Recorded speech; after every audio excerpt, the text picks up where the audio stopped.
Hello, ਤੁਹਾਡੀ ਰਾਣੀ ਮਹਾਲ ਫਿਰ ਇੱਕ ਵਾਰੀ ਤੁਹਾਡੇ ਨਾਲ ਮੈਂ ਰੂਬਰੂ ਹੋਣ ਲੱਗੀ। ਇਸ ਅੱਜ ਦਾ ਟੌਪਿਕ ਸਾਡਾ ਹੈਗਾ ਕਰੋਨਾ ਵਾਇਰਸ ਕੋਵਿਡ-19, ਜਿਹੜਾ ਕਿ ਸਾਨੂੰ ਇੱਕ ਕੁਦਰਤ ਵੱਲੋਂ ਕਹਿ ਲਓ ਜਾਂ ਇੱਕ ਅਣਚਾਹੇ ਬਿਨਾਂ ਤਿਆਰੀ ਤੋਂ ਬਿਨਾਂ ਅਨਪ੍ਰੈਡਿਕਟੇਬਲੀ ਸਾਡੇ 'ਤੇ ਸਿਚੁਏਸ਼ਨ ਖੜੀ ਹੋ ਗਈ, ਜਿਹਦੇ ਲਈ ਅਸੀਂ ਮੈਂਟਲੀ, ਫਿਜ਼ੀਕਲੀ, ਫਾਈਨੈਂਸ਼ਲੀ ਰੈਡੀ ਨਹੀਂ ਸੀ, ਜਿਸ ਤੇ ਇੱਕ ਪਹਾੜ ਦੀ ਤਰ੍ਹਾਂ ਆ ਕੇ ਸਾਡੇ ਸਾਰਿਆਂ ਦੇ ਉੱਤੇ ਗਿਰ ਗਿਆ, ਜਿਹਦੇ ਨਾਲ ਸਾਨੂੰ ਕਰਫਿਊ ਲੋਕਡਾਊਨ ਦਾ ਸਾਹਮਣਾ ਕਰਨਾ ਪਿਆ, ਜਿਹਦੇ ਲਈ ਅਸੀਂ ਕੋਈ ਵੀ ਬੱਚੇ ਤੋਂ ਲੈ ਕੇ ਬਜ਼ੁਰਗ ਤੱਕ ਕੋਈ ਵੀ ਪ੍ਰਿਪੇਅਰ ਨਹੀਂ ਸੀ। ਪਰ ਅਸੀਂ ਫਿਰ ਵੀ ਉਸ ਚੀਜ਼ ਨੂੰ, ਸਾਡੇ 'ਤੇ ਜਿਹੜੀ ਚੀਜ਼ ਲਾਗੂ ਹੋਈ, ਸਾਨੂੰ ਉਸ ਚੀਜ਼ ਨੂੰ ਚੱਲਣਾ ਪਿਆ। ਹੁਣ ਅਸੀਂ ਲੋਕਡਾਊਨ ਓਪਨ ਹੋ ਗਿਆ, ਪਰ ਕਿਤੇ ਨਾ ਕਿਤੇ ਸਾਡੇ ਬੱਚਿਆਂ 'ਤੇ, ਬਜ਼ੁਰਗਾਂ 'ਤੇ ਪੇਰੈਂਟਸ 'ਤੇ ਰਿਸਪਾਂਸਿਬਲ ਜਿਹੜੇ ਘਰ ਦੇ ਹਾਊਸ ਹੋਲਡਰ ਨੇ, ਉਹਨਾਂ 'ਤੇ ਬਹੁਤ ਮੇਜਰ ਇਫੈਕਟ ਪਿਆ। ਜਿਹੜੇ ਇਫੈਕਟਸ ਨੇ ਉਹ 3 ਤਰ੍ਹਾਂ ਦੇ ਇਫੈਕਟਸ ਨੇ। ਇੱਕ ਤਾਂ ਮੈਂਟਲ ਇਫੈਕਟ ਪਿਆ ਹੈਗਾ, ਜਿਹੜਾ ਕਿ ਸਾਡੇ ਸੋਚਣ ਸ਼ਕਤੀ ਜਿਹੜੀ ਆ ਜਾਂ ਸਾਡੇ ਰਹਿਣ ਵਹਿਣ ਦੇ ਉੱਤੇ ਬਹੁਤ ਫਰਕ ਪਿਆ। ਨੰਬਰ 2 'ਤੇ ਸਾਡਾ ਫਾਈਨੈਂਸ਼ੀਅਲ, ਜਿਹੜਾ ਕਿ ਇੱਕ ਤਰ੍ਹਾਂ ਚੱਲਦਾ ਸਾਰਾ ਕੁਛ ਬੰਦ ਹੋ ਗਿਆ। ਇਹ ਤੀਸਰਾ ਹੈਗਾ ਜਿਹੜਾ ਸਾਡੇ ਬਜ਼ੁਰਗਾਂ ਦੇ ਉੱਤੇ, ਜਿਹੜੇ ਕਿ ਡੇਲੀ ਸ਼ਾਮ ਨੂੰ ਤੁਰਦੇ ਸੀ ਜਾਂ ਬੈਠਦੇ ਸੀ, ਜਾਂ ਉਹਨਾਂ ਨੇ ਜ਼ਿੰਦਗੀ 'ਚ ਇਹੋ ਜਿਹਾ ਕਦੇ ਦੇਖਿਆ ਹੀ ਨਹੀਂ ਸੀ ਆਪਣੀ ਲਾਈਫ ਟਾਈਮ ਦੇ ਵਿੱਚ। ਮੇਰੇ ਖਿਆਲ 'ਚ ਇੱਕ ਪਹਿਲਾ ਕਰੋਨਾ ਵਾਇਰਸ ਆਇਆ, ਜਿਸ ਦੇ ਨਾਲ ਪੂਰੀ ਲਾਈਫ ਇੱਕ ਤਰ੍ਹਾਂ ਦੀ ਵਰਲਡ ਦੇ ਵਿੱਚ, ਨਾਟ ਓਨਲੀ ਇੰਡੀਆ, ਪੂਰੇ ਵਰਲਡ ਦੇ ਵਿੱਚ ਇੱਕ ਟਾਈਮ 'ਤੇ ਫਰੀਜ਼ ਹੋ ਗਈ। ਫਰੀਜ਼ ਹੋਣਾ ਜਿਵੇਂ ਇੱਕ ਚੱਲਦੇ ਪਾਣੀ ਨੂੰ ਖੜਾ ਕਰ ਦੇਣਾ, ਉਹਦੇ ਬਰਾਬਰ ਸਮਝ ਲਓ। ਅਤੇ ਉਹ ਫਲੱਡ ਆ ਜਾਂਦਾ। ਜੇ ਚੱਲਦੇ ਪਾਣੀ ਨੂੰ ਆਪਾਂ ਬੰਨ੍ਹ ਲਾ ਦਈਏ ਅਤੇ ਪਿੱਛੋਂ ਚੱਲਦਾ ਰਹੇ, ਉਹ ਫਲੱਡ ਆ ਜਾਂਦਾ। ਜਦੋਂ ਫਲੱਡ ਆ ਕੇ ਚੱਲਦਾ, ਜਾਂ ਤਾਂ ਉਹ ਬੰਨ੍ਹ ਟੁੱਟ ਜਾਂਦੇ ਨੇ, ਜਾਂ ਸਾਈਡ ਇਫੈਕਟ ਉਹਦੇ ਕੀ ਹੁੰਦੇ, ਜਾਂ ਨੁਕਸਾਨ ਹੁੰਦਾ, ਜਾਂ ਆਲੇ ਦੁਆਲੇ ਦੇ ਘਰਾਂ ਨੂੰ ਨਾਲ ਰੋੜ ਕੇ ਲੈ ਜਾਂਦਾ। ਪਰ ਅਸੀਂ ਇਹਦੇ ਵਿੱਚੋਂ ਅਸੀਂ ਇੱਕੋ ਇਹੀ ਸਿੱਖਣਾ ਕਿ ਅਸੀਂ ਆਪਣੀ ਸਹਿਣਸ਼ੀਲਤਾ ਦੇ ਨਾਲ ਪਰਮਾਤਮਾ ਦਾ ਭਾਣਾ ਮੰਨ ਕੇ ਉਹਨੂੰ ਕਿਵੇਂ ਇਸ ਤੋਂ ਬਾਹਰ ਨਿਕਲਣਾ। ਜੇ ਹੁਣ ਅੱਜ ਅਸੀਂ ਫਾਈਨੈਂਸ਼ੀਅਲੀ ਵੀ ਇਹਦੇ ਵਿੱਚ ਬਹੁਤ ਸਾਰੀਆਂ ਫੈਮਲੀਆਂ ਸਟਰਗਲ ਕਰਦੀਆਂ ਹੋਣਗੀਆਂ, ਕਿਉਂਕਿ ਤੁਹਾਡਾ ਜਿਹੜਾ ਇੱਕ ਰੋਜ਼ ਦੀ ਰੂਟੀਨ ਦੀ ਇਨਕਮ ਸੀ ਉਹ ਫਰੀਜ਼ ਹੋ ਗਈ। ਕੋਈ ਬਿਜ਼ਨਸ ਕਰ ਰਿਹਾ ਸੀ, ਬਿਜ਼ਨਸ ਬੰਦ ਹੋ ਗਏ, ਪਰ ਉਹਨਾਂ ਦੇ ਓਵਰਹੈਡ ਬਿਜ਼ਨਸ 'ਤੇ ਉਨੇ ਹੀ ਖੜੇ ਹੋਏ ਨੇ ਜੋ ਉਹ ਪਹਿਲਾਂ ਇਨਕਮ ਦੇ ਨਾਲ ਚਲਾ ਰਹੇ ਸੀ, ਪਰ ਐਕਸਪੈਂਸ ਉੱਥੇ ਹੀ ਨੇ, ਓਵਰਹੈਡ ਵੀ ਉੱਥੇ ਨੇ, ਪਰ ਇਨਕਮ ਉਹਦੇ ਵਿੱਚ ਜ਼ੀਰੋ ਹੋ ਗਈ। ਇਸੇ ਤਰ੍ਹਾਂ ਜਿਹੜੇ ਲੋਕ ਜੋਬ ਕਰਦੇ ਸੀ, ਜਿਹੜੀਆਂ ਪ੍ਰਾਈਵੇਟ ਜੋਬ ਸੀ, ਉਹਨਾਂ ਦੇ ਲਈ ਤਾਂ ਬਹੁਤ ਹੀ ਕੰਪਲੀਕੇਟਡ ਹੈ, ਕਿ ਜਿਸ ਨੇ ਪ੍ਰਾਈਵੇਟ ਬਿਜ਼ਨਸ ਦੇ ਵਿੱਚ ਜੋਬ ਕਰ ਰਿਹਾ, ਜਦੋਂ ਬਿਜ਼ਨਸ ਨਹੀਂ ਚੱਲਦਾ ਤਾਂ ਪ੍ਰਾਈਵੇਟ ਓਨਰ ਕਿਵੇਂ ਉਸ ਨੂੰ ਪੇ ਦੇ ਸਕਦਾ। ਗੌਰਮੈਂਟ ਨੇ ਤਾਂ ਇੱਕ ਛੋਟੇ ਜਿਹੇ ਲਫ਼ਜ਼ਾਂ 'ਚ ਅਨਾਊਂਸ ਕਰ ਦਿੱਤਾ ਜੀ ਇਹਨਾਂ ਨੂੰ ਪੇ ਦਿਓ।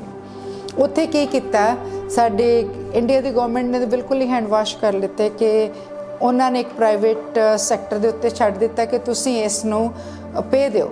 ਪਰ ਇਹ ਬਿਲਕੁਲ ਨਹੀਂ ਸੋਚਿਆ ਕਿ ਉਹ ਪੇ ਕਿੱਥੋਂ ਦੇਣਗੇ, ਜਾਂ ਤਾਂ ਉਹ ਪ੍ਰਾਈਵੇਟ ਸੈਕਟਰ ਦੇ ਅਕਾਊਂਟ ਦੇ ਵਿੱਚ ਇੰਨਾ ਪੈਸਾ ਪਾ ਦੇਣ ਕਿ ਕੰਪੇਅਰ ਟੂ ਵਰਡ ਉਹ ਪਰਸਨ ਦੇ ਕਿੰਨੇ ਓਵਰਹੈਡ ਨੇ ਬਿਜ਼ਨਸਮੈਨ ਦੇ, ਤਾਂ ਕਿ ਉਹ ਆਪਣੇ ਅੱਗੇ ਲੇਬਰ ਨੂੰ ਜਾਂ ਆਪਣੇ ਸਟਾਫ ਨੂੰ ਪੇ ਕਰ ਸਕਦਾ ਹੋਵੇ।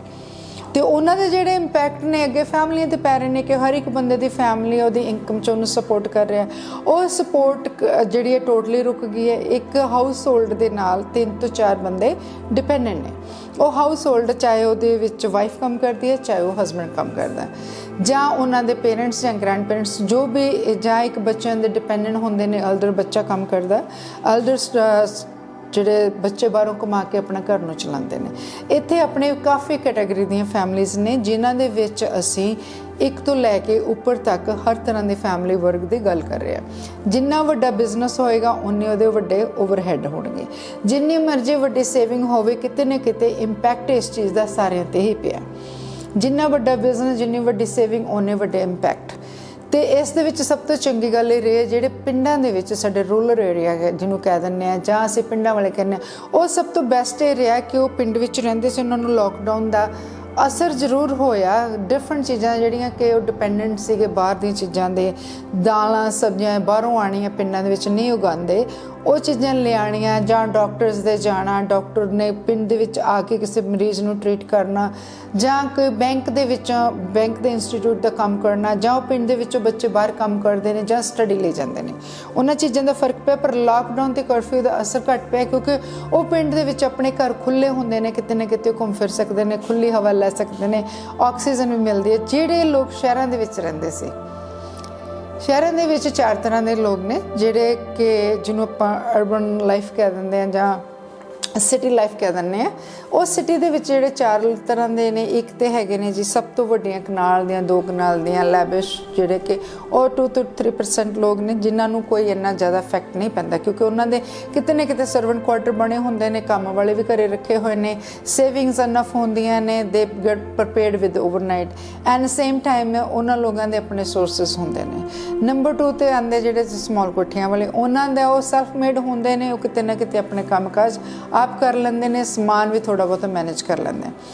ਸਭ ਤੋਂ ਜ਼ਿਆਦਾ ਪ੍ਰੋਬਲਮ ਉਸ ਵਰਗ ਨੂੰ ਆਈ ਹੈ ਜਿਹੜੇ ਕਿ ਫਲੈਟ ਸਿਸਟਮ ਜਾਂ ਅਪਾਰਟਮੈਂਟ ਦੇ ਵਿੱਚ ਰਹਿੰਦੇ ਨੇ, ਜਾਂ 1 ਬੈਡਰੂਮ ਰੈਂਟ ਲੈ ਕੇ ਡੇਲੀ ਟੂ ਡੇਲੀ ਲਾਈਫ ਦੇ ਵਿੱਚ ਜਿੰਦੇ ਨੇ, ਜਿਨ੍ਹਾਂ ਨੇ 1 ਮਹੀਨੇ ਦਾ ਰਾਸ਼ਨ ਲੈਣਾ, ਮਹੀਨੇ ਦੀ ਤਨਖਾਹ ਮਿਲੀ, ਮਹੀਨੇ ਦਾ ਰਾਸ਼ਨ ਇਕੱਠਾ ਲੈਣਾ, ਇਕੱਠਾ ਲੈ ਕੇ ਜਦੋਂ ਇਹ ਜਿਹੜਾ ਲਾਕਡਾਊਨ ਹੋਇਆ ਸੀ, ਕਰਫਿਊ ਲੱਗਿਆ, ਸਾਡਾ ਐਂਡ ਆਫ ਮੰਥ ਲੱਗਿਆ। ਜੇ ਤੁਸੀਂ ਸਮਝੋ ਜਿਹੜੀ ਖਾਸ ਕਰਕੇ ਇੰਡੀਆ ਦੀ ਜਿਹੜੀ ਪੇ ਪੀਰੀਅਡ ਹੈਗਾ, ਵੈਸਟਰਨ ਕੰਟਰੀਆਂ 'ਚ ਬਾਈ ਵੀਕਲੀ ਜਾਂ ਵੀਕਲੀ ਪੇ ਮਿਲਦੀ ਹੈ, ਇੰਡੀਆ ਦੇ ਵਿੱਚ ਮੰਥਲੀ ਪੇ ਸਿਸਟਮ ਹੈ। ਇੱਥੇ ਇੱਕ ਪ੍ਰੋਬਲਮ ਆਈ ਕਿ ਜਿਹੜਾ ਸਾਡਾ ਕਰਫਿਊ ਲੱਗਿਆ ਜਾਂ ਲਾਕਡਾਊਨ ਲੱਗਿਆ, ਅਨਪ੍ਰੈਡਿਕਟੇਬਲ ਹੋਇਆ, ਉਹਦੇ ਵਿੱਚ ਸਭ ਕੁਝ ਬੰਦ ਹੋਇਆ, ਜਦੋਂ ਕਿ ਲੋਕਾਂ ਦੇ ਕੋਲ ਪੇ ਪੀਰੀਅਡ ਦੇ ਬਿਲਕੁਲ ਕੋਲ ਸੀ।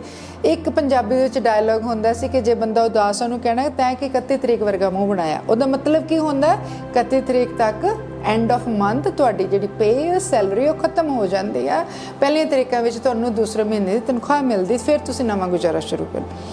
ਇਹ ਸਭ ਤੋਂ ਜ਼ਿਆਦਾ ਸਾਡੇ ਉਸ ਵਰਗ ਦੇ ਉੱਤੇ ਅਸਰ ਹੋਇਆ ਇਸ ਚੀਜ਼ਾਂ ਦਾ, ਕਿਉਂਕਿ ਉਹ ਉਹਨਾਂ ਕਮਾਉਂਦੇ ਉਸ ਮਹੀਨੇ ਨੂੰ ਚਲਾਉਂਦੇ ਆ, ਅਤੇ ਜਿਸ ਜਗ੍ਹਾ 'ਤੇ ਉਹ ਰਹਿੰਦੇ ਨੇ ਉਹ ਹਾਰਡਲੀ ਉਹਨਾਂ ਦੀ ਲਿਵਿੰਗ ਸਪੇਸ ਹੁੰਦੀ ਹੈ, ਨਾ ਕਿ ਉਹ ਕੋਈ ਐਕਸਟਰਾ ਸਪੇਸ ਹੁੰਦੀ ਹੈ।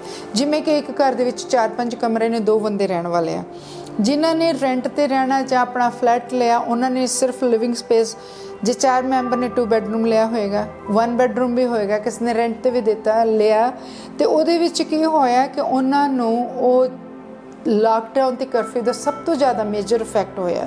ਉਨੀ ਜੀ ਸਪੇਸ ਦੇ ਵਿੱਚ ਬੱਚਿਆਂ ਦੇ ਨਾਲ, ਉਨੀ ਜੀ ਸਪੇਸ ਦੇ ਵਿੱਚ ਰਹਿਣਾ, ਉਨਾ ਹੀ ਤੁਰਨਾ ਫਿਰਨਾ, ਉਹਦੇ ਵਿੱਚ ਵੀ ਇਹ ਸੋਚਣਾ ਕਿ ਅੱਜ ਮੇਰੇ ਕੋਲ ਇੰਨਾ ਖਾਣਾ ਪਿਆ ਅਤੇ ਇਹਦੇ ਨਾਲ ਮੈਂ ਇੰਨੇ ਦਿਨ ਚਲਾਉਣਾ, ਅਤੇ ਇਸ ਤੋਂ ਬਾਅਦ ਮੈਂ ਕਿੱਥੋਂ ਖਰੀਦ ਕੇ ਲਿਆਉਣਾ, ਮੇਰੇ ਕੋਲ ਬੈਂਕ ਬੈਲੈਂਸ ਵੀ ਨਹੀਂ ਹੈ। ਜਾਂ ਹੁਣ ਲਾਕਡਾਊਨ ਦੇ ਵਿੱਚ ਮੈਨੂੰ ਕੌਣ ਲਿਆ ਕੇ ਦੇਗਾ, ਬਾਹਰ ਕਰਫਿਊ ਲੱਗੇ, ਜੇ ਮੈਂ ਬਾਹਰ ਜਾਣਾ ਤਾਂ ਕਿਸ ਤਰ੍ਹਾਂ ਕਿੱਥੋਂ ਦੇ ਅਫੋਰਡ ਕਰਾਂਗਾ। ਪਹਿਲੀ ਗੱਲ ਤਾਂ ਦੁਕਾਨ ਮਿਲੇਗੀ, ਜੇ ਮਿਲੇਗੀ ਤਾਂ ਉੱਥੋਂ ਮੈਂ ਉਧਾਰ ਲੈ ਸਕਦਾ, ਜਾਂ ਨਹੀਂ ਉਧਾਰ ਮੀਨਸ ਤੁਸੀਂ ਜਿਹੜਾ ਕਹਿੰਦੇ ਕ੍ਰੈਡਿਟ 'ਤੇ ਕੋਈ ਵੀ ਚੀਜ਼ ਚੁੱਕਣੀ। ਜੇ ਤੁਹਾਡੇ ਕੋਲ ਬੈਂਕ ਬੈਲੈਂਸ ਕਿੰਨਾ ਕੁ ਹੋਏਗਾ ਤਾਂ ਕਿ ਉਹ 1 ਮਹੀਨਾ ਚਲਾ ਸਕਦਾ, ਪਰ ਲਾਕਡਾਊਨ ਸੇ ਸਾਡਾ over 2 month 58 days complete lockdown ਰਿਹਾ, ਜਿਹੜਾ ਕਿ ਮੈਂ ਆਪ ਵਿਟਨੈਸ ਕੀਤਾ, ਜਿਸ ਦੇ ਵਿੱਚ ਸਾਡੀ ਲੇਬਰ, ਜਿਹਨੂੰ ਅਸੀਂ ਕਹਿੰਦੇ ਹਾਂ ਲੇਬਰ, ਇੱਕ ਯੂਪੀ ਦੀ ਜਾਂ ਬਿਹਾਰ ਦੀ ਨਹੀਂ ਸੀ। ਕਦੀ ਵੀ ਅਸੀਂ ਇਸ ਚੀਜ਼ ਨੂੰ ਵਿਚਾਰਿਆ ਹੀ ਨਹੀਂ ਕਿ ਉਹ ਲੇਬਰ ਦੇ ਵਿੱਚ ਸਾਡੇ ਦੇਸੀ ਬੰਦੇ ਜਿਹੜੇ ਕਿ ਇੰਡੀਆ ਦੇ ਵੀ ਹੈਗੇ ਨੇ, ਜਿਨ੍ਹਾਂ ਨੂੰ ਅਸੀਂ ਤੁਸੀਂ ਉਹਨਾਂ ਨੂੰ ਬੈਕਵਰਡ ਕਲਾਸ SC-BC ਕਹਿੰਦੇ ਹੋ, ਪਰ ਉਹ ਵੀ ਇੱਕ ਤਰ੍ਹਾਂ ਦੀ ਡੇਲੀ ਰੂਟੀਨ ਦੇ ਵਿੱਚ ਕੰਮ ਕਰਕੇ ਹੀ ਖਾਂਦੇ ਸੀ। ਜਿਹੜੇ ਕਿ ਬਿਹਾਰ ਜਾਂ ਕਿਤੋਂ ਵੀ ਤਰ੍ਹਾਂ ਦੀ ਕਿਸੇ ਵੀ ਸਟੇਟ ਦੀ ਲੇਬਰ ਆਉਂਦੀ, ਉਹ ਹੈਂਡ ਟੂ ਮਾਊਥ ਹੁੰਦੇ ਨੇ। ਹੈਂਡ ਟੂ ਮਾਊਥ ਦੇ ਉੱਤੇ ਤਾਂ ਇੰਨਾ ਜ਼ਿਆਦਾ ਇਫੈਕਟ ਪਿਆ ਕਿ ਉਹਨਾਂ ਨੇ ਪੂਰਾ ਹਫਤਾ ਕੰਮ ਕਰਕੇ ਜਾਂ ਸਵੇਰੇ ਕੰਮ ਕਰਕੇ ਸ਼ਾਮ ਨੂੰ ਦਿਹਾੜੀ ਦਾ ਪੈਸੇ ਫੜ ਕੇ ਉਸ ਦੇ ਨਾਲ ਹੀ ਆਪਣੇ ਪਰਿਵਾਰ ਨੂੰ ਪਾਲਣਾ ਹੁੰਦਾ। ਉਹਦੇ ਵਿੱਚੋਂ ਹੀ ਥੋੜ੍ਹੇ ਪੈਸੇ ਬਚਾ ਕੇ ਆਪਣਾ ਕਿਰਾਇਆ ਦੇਣਾ, ਉਹਦੇ ਵਿੱਚੋਂ ਹੀ ਫੈਮਲੀਆਂ ਨੂੰ ਅੱਗੇ ਵਧਾਉਣਾ। ਅਤੇ ਹੁਣ ਚਲੋ ਇਹ ਸਾਰੇ ਵਿੱਚੋਂ ਦੀ ਨਿਕਲਦੇ ਅਸੀਂ ਇਸ ਸਟੇਜ 'ਤੇ ਆ ਗਏ ਹਾਂ ਕਿ 60 ਡੇਜ਼ ਕੰਪਲੀਟ ਲਾਕਡਾਊਨ, 2 ਮੰਥ ਦੀ ਪੇ ਕੱਟ ਪੀਰੀਅਡ ਦੇ ਵਿੱਚੋਂ ਦੀ ਨਿਕਲ ਕੇ ਕਿੱਥੇ ਜਿਹੜੇ ਬੱਚੇ ਛੋਟੀ ਕਲਾਸ ਤੋਂ ਲੈ ਕੇ ਉੱਪਰ ਦੀ ਕਲਾਸ ਤੱਕ ਉਹਨਾਂ ਨੂੰ ਆਪਣੇ ਫਿਊਚਰ ਦਾ ਵੀ ਫਿਕਰ ਹੈ। ਖਾਸ ਕਰਕੇ ਜਿਹੜੇ +2 ਦੇ ਸਟੂਡੈਂਟ ਨੇ, ਉਹਨਾਂ ਦੇ ਸਟੈਂਡ ਜਿਹੜਾ ਮੈਜਰ ਨਹੀਂ ਤੁਸੀਂ ਕਰ ਸਕਦੇ ਕਿ ਕਿੰਨਾ ਸਟ੍ਰੈਸ ਆ। ਉਹ ਸਟ੍ਰੈਸ ਦਾ ਜਿਹੜਾ ਲੈਵਲ ਆ ਆਮ ਬੰਦਾ ਨਹੀਂ ਮੈਜਰ ਕਰ ਸਕਦਾ, ਕਿਉਂਕਿ ਉਹ ਇੱਕ ਇੰਡੀਆ ਦੇ ਵਿੱਚ ਜਿਹੜਾ ਐਜੂਕੇਸ਼ਨ ਸਿਸਟਮ ਹੈ ਨਾ ਸਾਡਾ ਬੜਾ ਕੰਪਲੀਕੇਟਡ ਇਸ ਕਰਕੇ ਮੈਂ ਕਹਿ ਰਹੀ ਹਾਂ, ਜਿਹੜੇ ਬੱਚੇ ਨੇ +2 ਦਿੱਤਾ ਉਹਨੇ ਉਸ ਐਗਜ਼ਾਮ ਦੇ ਨਾਲ ਹੋਰ ਐਗਜ਼ਾਮ ਦੇ ਕੇ ਅੱਗੇ ਐਡਮਿਸ਼ਨ ਲੈਣੀ ਹੁੰਦੀ ਹੈ। ਉਹਦੇ ਉਹ ਮਾਰਕਸ +2 ਦੇ ਹੀ ਮੰਨੇ ਜਾਂਦੇ ਨੇ ਜਦੋਂ ਉਹਨੇ ਸੈਕਿੰਡ ਅੱਗੇ ਲਾਈਫ ਦੇ ਵਿੱਚ ਕੁਝ ਬਣਨ ਲਈ ਜੋ ਵੀ ਕਰੀਅਰ ਉਹਨੇ ਪਿਕ ਕਰਨਾ, ਇੱਥੇ +2 ਤੋਂ ਬਾਅਦ ਪਿਕ ਕੀਤਾ ਜਾਂਦਾ। ਚਾਹੇ ਉਹ ਮੈਡੀਕਲ 'ਚ ਜਾ ਰਿਹਾ, ਜਾਂ ਇੰਜੀਨੀਅਰਿੰਗ ਦੇ ਵਿੱਚ ਜਾ ਰਿਹਾ, ਜਾਂ ਉਹ ਕਿਸੇ ਵੀ ਸੌਫਟਵੇਅਰ ਦੇ ਵਿੱਚ ਜਾ ਰਿਹਾ, ਐਨੀ ਕਰੀਅਰ ਹੀ ਇਜ਼ ਪਿਕਿੰਗ। ਚਾਹੇ ਇਕਨੋਮਿਕਸ ਜਾ ਰਿਹਾ, ਆਰਟਸ ਜਾ ਰਿਹਾ, ਸਿਵਲ ਇੰਜੀਨੀਅਰਿੰਗ, ਕਿਸੇ ਵੀ ਤਰ੍ਹਾਂ ਦੀ ਉਹ ਐਜੂਕੇਸ਼ਨ ਪਿਕ ਕਰਦਾ ਉਹਨੇ +2 ਤੋਂ ਬਾਅਦ ਪਿਕ ਕਰਨੀ ਹੈ। ਜਦੋਂ +2 ਤੋਂ ਬਾਅਦ ਉਹਦੇ middle of the year exam ਦੇ ਟਾਈਮ ਦੇ ਉੱਤੇ ਪੀਕ 'ਤੇ ਆ ਕੇ ਉਹਦੀਆਂ ਕਲਾਸਾਂ ਬੰਦ ਹੁੰਦੀਆਂ ਨੇ, ਉਹ ਬੱਚੇ ਨੂੰ ਪਤਾ ਜਾਂ ਉਹਦੇ ਟੈਨਸ਼ਨ ਹੀ ਉਹਨੂੰ ਦੱਸ ਸਕਦੇ ਕਿ ਵਾਟ ਹੀ ਇਜ਼ ਗੋਇੰਗ ਥਰੂ। ਉਹ ਇਮੈਜੀਨੇਸ਼ਨ ਤਾਂ ਤੁਸੀਂ ਨਾ ਪੇਰੈਂਟਸ ਕਰ ਸਕਦੇ ਨੇ, ਸਿਰਫ ਬੱਚੇ ਨੂੰ ਪਤਾ। ਪਰ ਇੱਕਦਮ ਉਹਦੇ ਲਈ, ਸਾਡੇ ਬੱਚਿਆਂ ਦੇ ਲਈ ਆਨਲਾਈਨ ਜਾਂ ਆਨਲਾਈਨ ਕਿਸੇ ਵੀ ਤਰ੍ਹਾਂ ਦਾ ਸਾਡੇ ਫਿਊਚਰ ਕੋਈ ਵੀ ਗਾਈਡੈਂਸ ਜਾਂ ਫਿਊਚਰ ਕਿਸੇ ਵੀ ਤਰ੍ਹਾਂ ਦੀਆਂ ਪ੍ਰੈਪਰੇਸ਼ਨ ਕੋਈ ਵੀ ਫਾਰਮਲ ਨਹੀਂ ਆ ਰਿਹਾ ਕਿ ਉਹ ਬੱਚਿਆਂ ਦਾ ਅੱਗੇ ਭਵਿੱਖ ਕੀ ਆ, ਉਹ ਕਿਸ ਤਰ੍ਹਾਂ ਅੱਗੇ ਚੱਲਣਗੇ। ਕੋਈ ਵੀ ਕਿਸੇ ਵੀ ਤਰ੍ਹਾਂ ਦਾ ਉਹਦਾ ਜਿਹਨੂੰ ਤੁਸੀਂ ਇੰਡੀਆ ਦੇ ਵਿੱਚ ਕਹਿੰਦੇ ਹੋ ਕਿਸੇ ਵੀ ਤਰ੍ਹਾਂ ਦੀ ਗਾਈਡਲਾਈਨ ਨਹੀਂ ਇਸ਼ੂ ਕੀਤੀਆਂ ਗੌਰਮੈਂਟ ਨੇ ਵੀ, ਨਾ ਹੀ ਪ੍ਰਾਈਵੇਟ ਸਕੂਲਾਂ ਨੇ। ਅਤੇ ਉਸ ਤੋਂ ਬਾਅਦ ਆਉਂਦੇ ਨੇ ਜਿਹੜੇ ਬੱਚੇ ਮਿਡਲ ਆਫ ਮੈਡੀਕਲ ਸਕੂਲ ਨੇ, ਮਿਡਲ ਆਫ ਦ ਇੰਜੀਨੀਅਰਿੰਗ ਨੇ, ਜਿਨ੍ਹਾਂ ਦੇ very close within 6 month 1 year ਦੇ ਵਿੱਚ ਗ੍ਰੈਜੂਏਟ ਹੋ ਰਹੇ ਨੇ। ਉਹ ਬੱਚਿਆਂ ਦੇ ਲਈ ਤੁਸੀਂ ਸੋਚੋ ਕਿ ਜੇ ਉਹਨੇ ਇੱਕ ਐਗਜ਼ਾਮ ਦੇ ਦਿੱਤਾ ਅਤੇ ਉਹ ਫਾਈਨਲ ਈਅਰ ਦੇ ਵਿੱਚ ਉਹਨੇ ਦੂਜਾ ਐਗਜ਼ਾਮ ਦੇ ਕੇ ਉਹ ਗ੍ਰੈਜੂਏਟ ਹੋ ਰਿਹਾ, ਅਤੇ ਉਹਦੀਆਂ ਜਿਹੜੀਆਂ ਗਾਈਡਲਾਈਨਾਂ ਨੇ ਉਹ ਫੋਲੋ ਕਰ ਰਹੇ, ਉਹ ਕਿੰਨਾ ਪਿੱਛੇ ਪੈ ਰਿਹਾ।